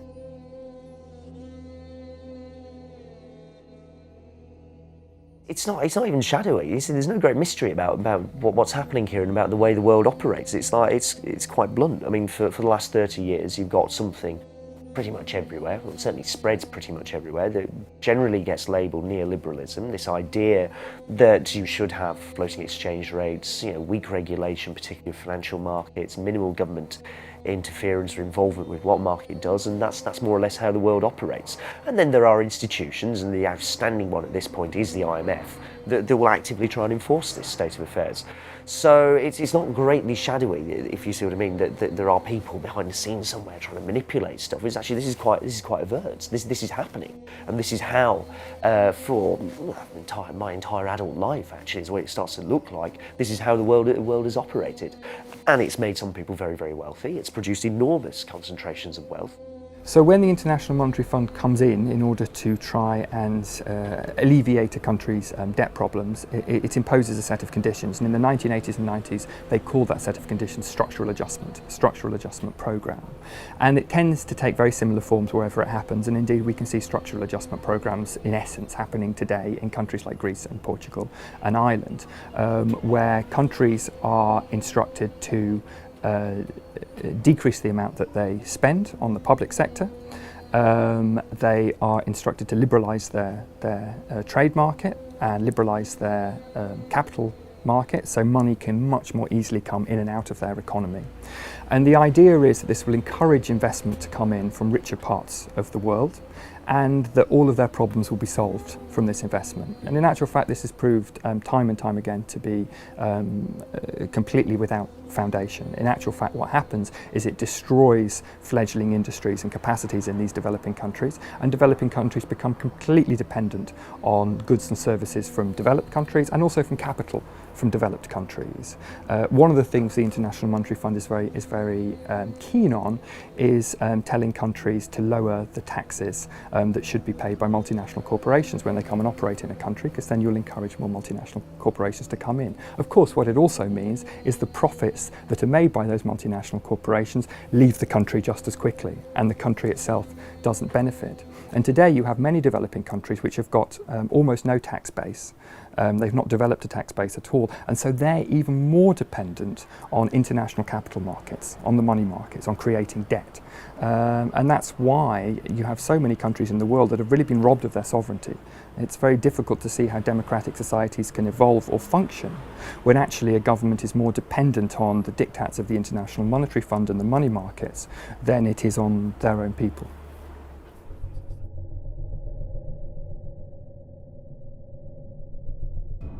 What we've seen since the 1970s is a dramatic increase in a series of phenomena that have had a stimulative effect on the changes in the financial system that have brought us to the gleaming, shining metal and steel business that's over there. In case you don't know, that's the City of London I'm pointing at. To compensate for the lack of a defined, commodity-based value underlying currencies, financial institutions developed securitization as a means to manage risk. You develop securitization as a means to try and stabilize the whole system. This is a set of financial processes and financial innovations that really accelerate from the 70s, 80s onwards. You had a chaotic system that needed to manage risk, and you had to innovate. You needed derivatives, options, futures. You have new markets in volatility management tools. Who knows what the term hedging is? Spreading your risk, managing your risk, insuring against your risk, precisely. Up until very recently, up until the 1960s, the Securities and Exchange Commission would be quite clear that derivatives that weren't based on real products, like agricultural products, so pork belly futures or whatever, would in fact be essentially kind of gambling, and therefore you weren't allowed to trade them. That changes in the 60s, and everybody can trade, currency futures, things that are not based on real products being traded at some point in the future, but are based on movements of currency prices. Once you have the system of fixed exchange rates breaks down, obviously this thing accelerates enormously. So as you get the rollback of government regulation here, you get the market taking over with its own products here. And the theory is that the market's better at regulating itself, it's more stable than if you have the government interfering all the time. The efficient markets hypothesis, the idea that you set up a financial market, they're fast, everybody in them is well informed, they all keep a very careful eye on what everyone else is doing, it'll therefore be very stable and it'll reflect real changes in the economy. It's not going to be driven by panics and manias and speculative bubbles. None of this really going to happen. If there is movement up and down, it's because something real is happening and traders and investors in the financial market are responding to it. So that's the efficient markets hypothesis. The practice, and I think what you see in 2008 is the kind of end of that process. The appearance of a crisis so major, the belief that it will simply be self-stabilising and self-regulating really can't carry on. I mean, the practice carries on anyway, but you can't really argue in the same way that you used to that it's good or it's necessary or this is okay for the world. In the last decade, we had a new innovation, something called the credit default swap, a way of buying insurance against the company you've invested in going bust. And in 2002, they were worth in total less than $1 trillion. In 2007, they were worth $60 trillion. That's 5 years. Everybody's suddenly sitting there and thinking, oh, these CDOs we've made don't in fact provide the kind of stability that we thought. The maths that's inside of them is complete nonsense, it turns out.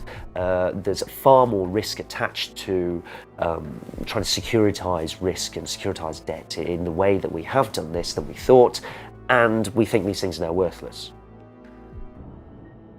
The attempt to get more and more complex ways of regulating and shaping a financial market and trying to make a quick buck out of it as well actually helped produce the opposite effect to what its kind of apologists said, which is that it led to a spectacular crash. What we saw as a result of this very different situation was one phenomenon above all, one sector above all grew, and that was the financial sector.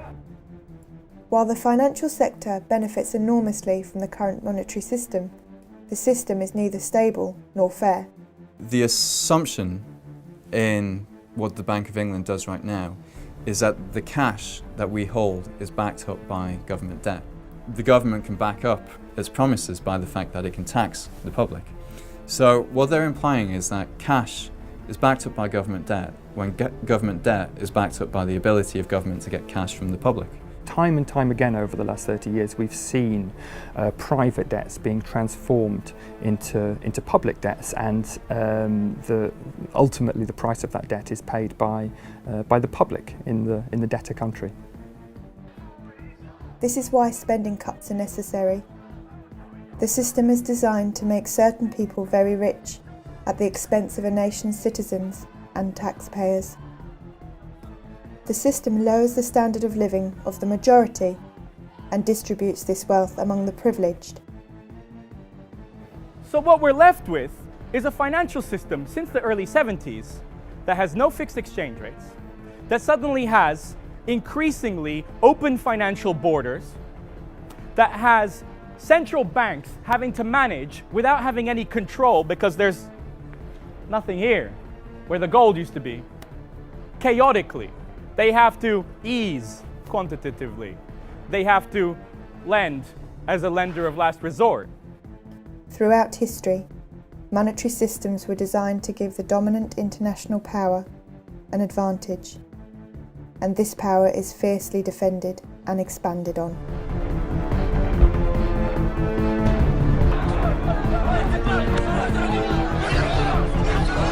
And they flee in terror from an incredible bogeyman. An American flag is burned at the height of the demonstration. Both President Johnson and Francisco Franco were vilified. A new low in public protest added strain on Spanish-American relations. Order in the court! Order in the court!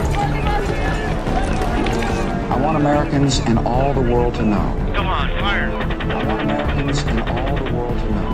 America has no regard for conventions of war or rules of morality. Fire!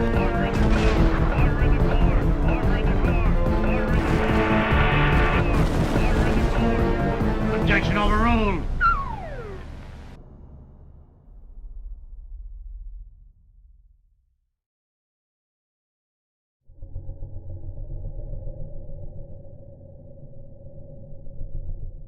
What I would like to see is a new kind of currency that is backed by something that is scarce and that we really need and we really value, something like energy or renewable energy, for example. So a sort of kilowatt-hour backed currency would be very interesting to me. We need to start valuing the things that are most scarce and that we need to survive as a human race in the long run, and backing an international currency with something like that will generate enormous investment in, for example, renewable energy, if that's the primary international unit of account that's being used. Another option is a basket of currencies, so you mix up the value of different currencies to create a very solid currency that people have confidence in. Perhaps even better would be a basket of commodities with which to back up international currencies. Now, if it was possible, internationally, some way or another, to get all these competing and increasingly competing national economies together and say, we're all going to sit down and write out an agreement, somewhat like the Bretton Woods Agreement, which will allow for, unlike Bretton Woods, allow for some currencies to be pegged against different baskets of goods that are more appropriate to their national economies. And you can sort of arrange this. If you could arrange that to happen, then that would be nice, and you can see how that would start to create a kind of order in the international macroeconomy, which is otherwise lacking. The real difficulty there is just political. It's like, who on earth is going to do this? Who is the force that's going to kind of make this thing happen? Creating a monetary system which is both fair and stable is possible and can be achieved. What are international organisations for, if not for such a purpose?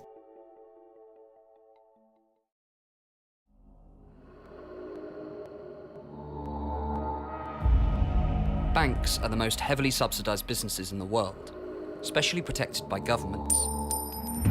While the money runs out for the rest of us, the largest private banks still thrive. This is because they get the biggest subsidy of them all. The license to print money. Hard to believe? Martin Wolf, the chief economics editor at the Financial Times, said it recently. The essence of the contemporary monetary system is the creation of money out of nothing by private banks, often foolish lending. You heard that right. Private banks create money out of nothing. Then they loan it to us and ask for interest on top. If you've ever wondered why the bank buildings around the world soar higher than any palace or spire ever did, you now have the answer. But the banks don't simply print money using secret printing presses in their basements. They don't have to. Like so many other things these days, printing money has now gone digital. With the popular use of debit cards, electronic fund transfers and internet banking, only 3% of the money in the UK is now made of paper and metal coin. The other 97% is entirely in computers. Electronic money is convenient for everyone, but it's especially convenient for the private banks, since they own, run, and control the entire digital money system. And what do they do with this special privilege? Do they channel new money, the blood supply of the nation, towards the things we need, like hospitals, schools, universities, and public transport? Not if it doesn't make a profit for them. Instead, they use their license to print money to gamble on the financial markets and push house prices out of reach of ordinary people by pumping hundreds of billions of pounds into risky mortgages. This is exactly how the banks caused the financial crisis. And now the rest of us are being asked to pay for it.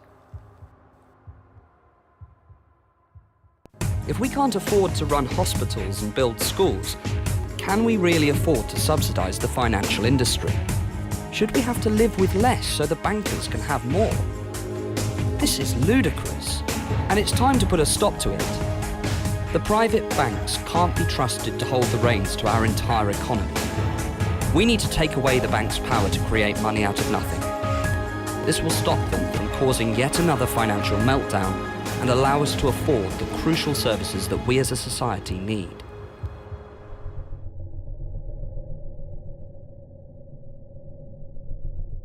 What does a progressive financial system look like?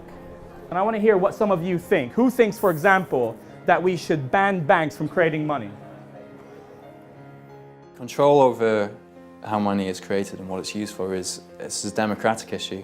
You currently have the banking sector, profit-seeking banking sector, not accountable to anybody other than themselves, who are creating up to £200 billion a year of new spending power and deciding where in the economy that goes. Monetary reformers believe that that entire money supply should be for the benefit of the public and should never be created by a private organisation as debt.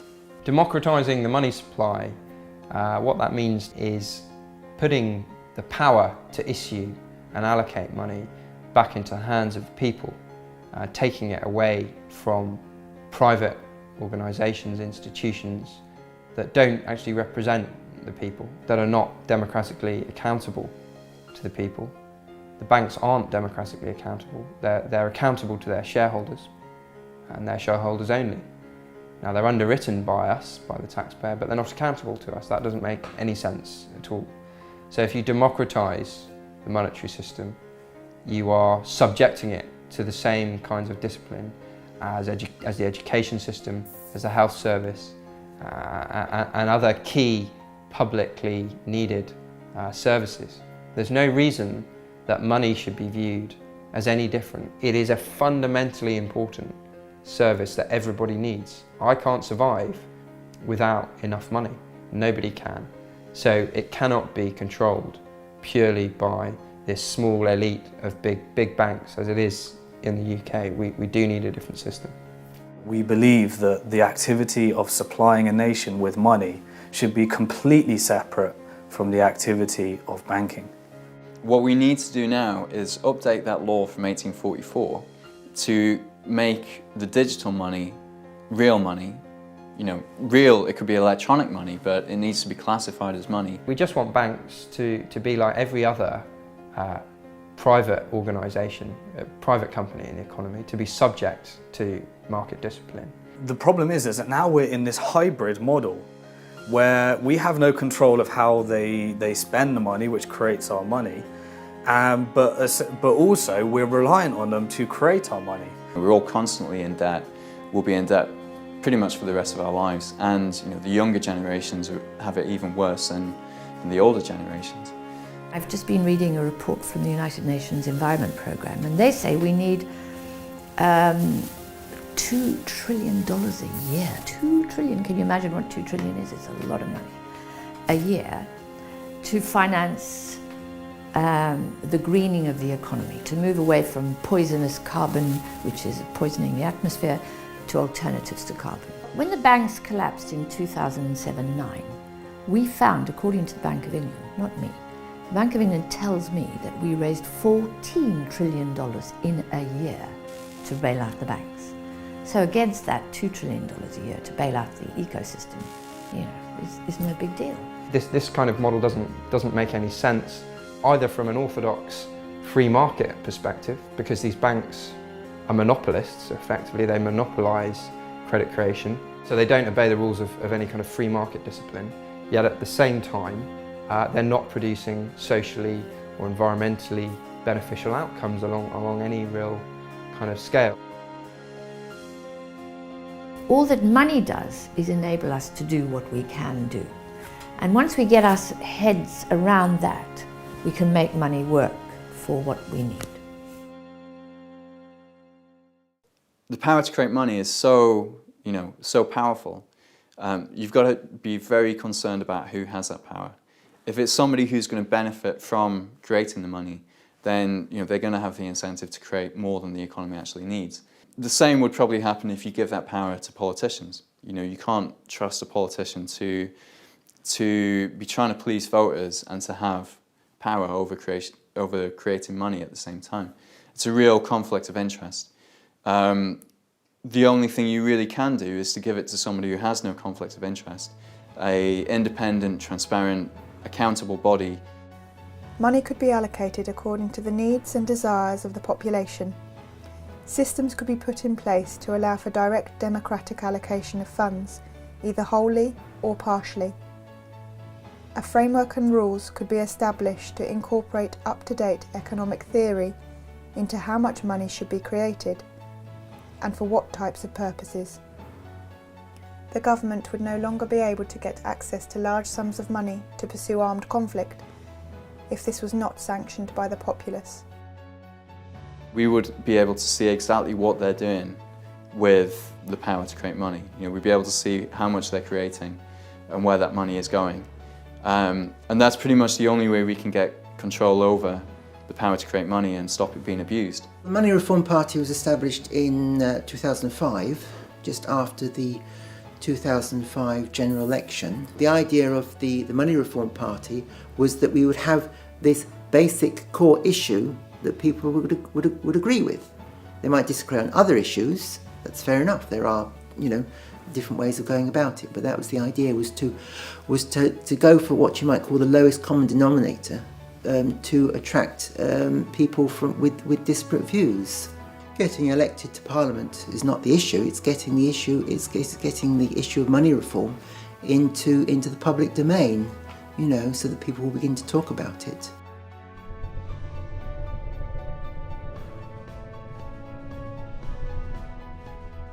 Banks should not be able to gamble with your money without your permission. So what they would need to do is offer two types of account. One is a safe, we call it a transactions account. You put your money in there, the bank doesn't lend it, they don't put it at any risk whatsoever. The other is an investment account where you put your money in for a certain period of time and then the bank takes that away and they invest it. What happens when you use these two types of account is that in the event that a bank fails, the money in the safe accounts is still there, it's not at risk. So you just move all the safe accounts to a bank that's still healthy. And then those people who put their money in the investment account, they don't lose everything, but they have to wait for the standard liquidation procedure to find out how much of the assets of the banks will be returned to them. And it means that the government then never needs to bail out a bank. Banks can be allowed to fail. The system would actually be how people think it is, that when you put your money in the bank it's really safe, or at least they used to think perhaps before the 2008 crisis. There's a spectrum of opportunities there which we're just not exploring at the moment, and that's That's what's upsetting me, that we're not even experimenting when we know that the system we have now is fundamentally flawed. We've just had the biggest crisis since the Second World War, since the 1930s really. We know we have a system where the creators of money are underwritten by us anyway. It's kind of the worst of both worlds, the situation we have at the moment, which is why we need to start thinking of genuine alternatives.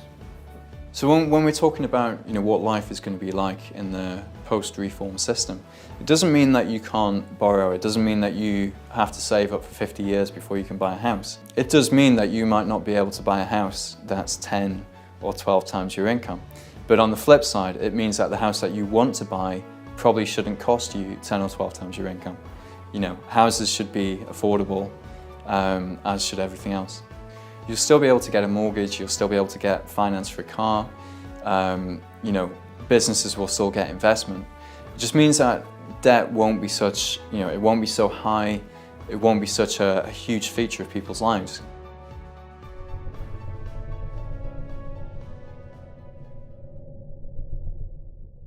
Person-to-person banking has been around for a while. It's essentially the eBay of banking, so it allows borrowers and lenders to be put together in a marketplace. Default rates at the largest peer-to-peer lender, Zupa, are 0.7%. Risk is minimised by pooling funds so that each investor's contribution to a specific loan remains minimal.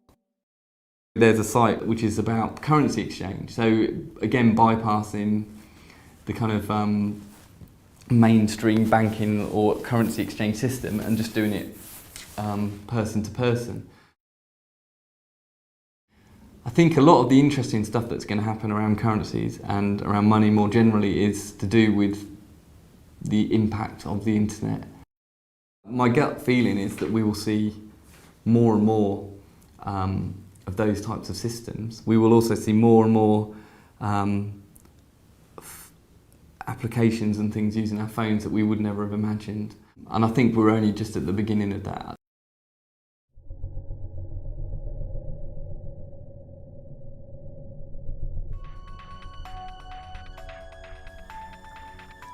The issue of monetary reform has historically been a very sensitive issue because of the incredible power, wealth and privileges it bestows.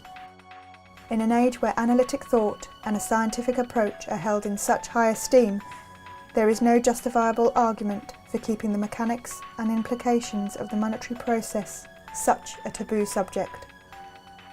As democratic citizens, we have the right to demand a monetary system which is both stable and beneficial to society. The banking lobby is very powerful.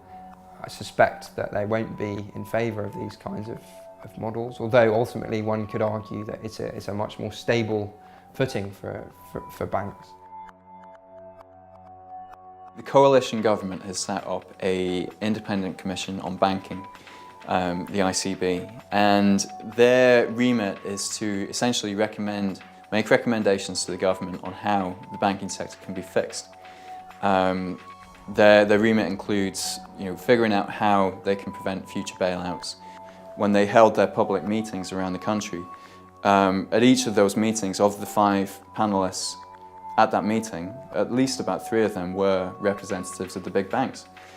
It's a bizarre relationship. If you were going to try and improve building regulations, you wouldn't hire a cowboy builder who'd built a building that collapsed.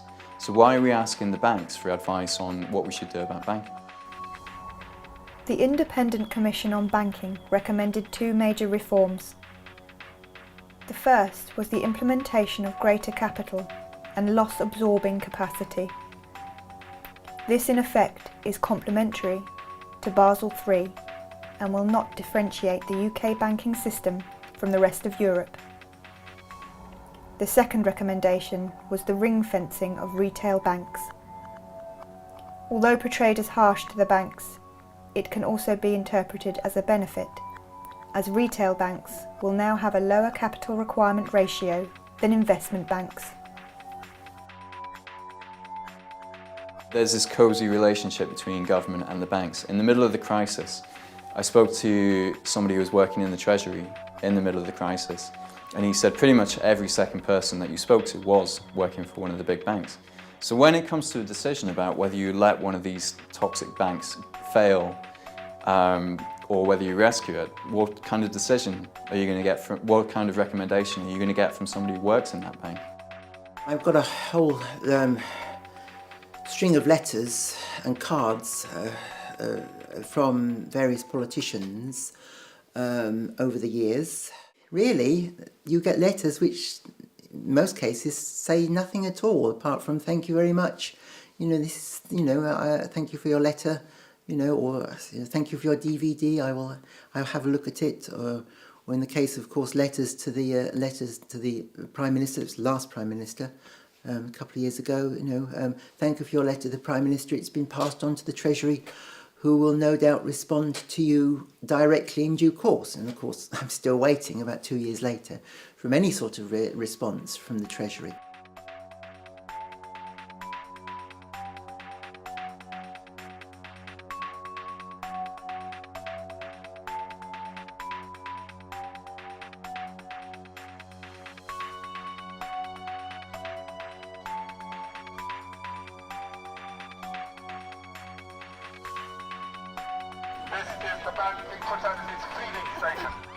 Banks' balance sheets are now 4 times GDP at £6 trillion.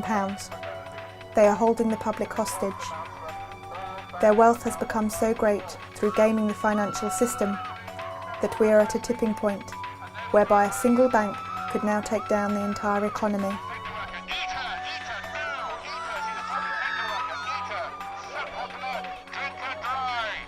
We can't let the banks go back to business as usual, because if they do, then all we're going to see is more debt, more poverty, more inequality, and another crisis in 5 or 10 years, which we're going to have to pay for again. It is a political issue, ultimately, because the reforms that are required can only be achieved by Parliament. We don't need a very big act of Parliament. All it has to do is basically prevent the clearing banks from creating currency based on the debt of their borrowers. That's it. You cut that. You stop that.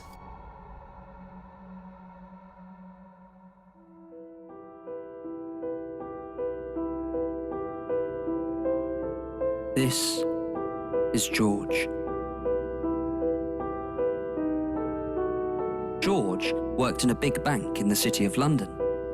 But one day, without warning, George's bank went bust.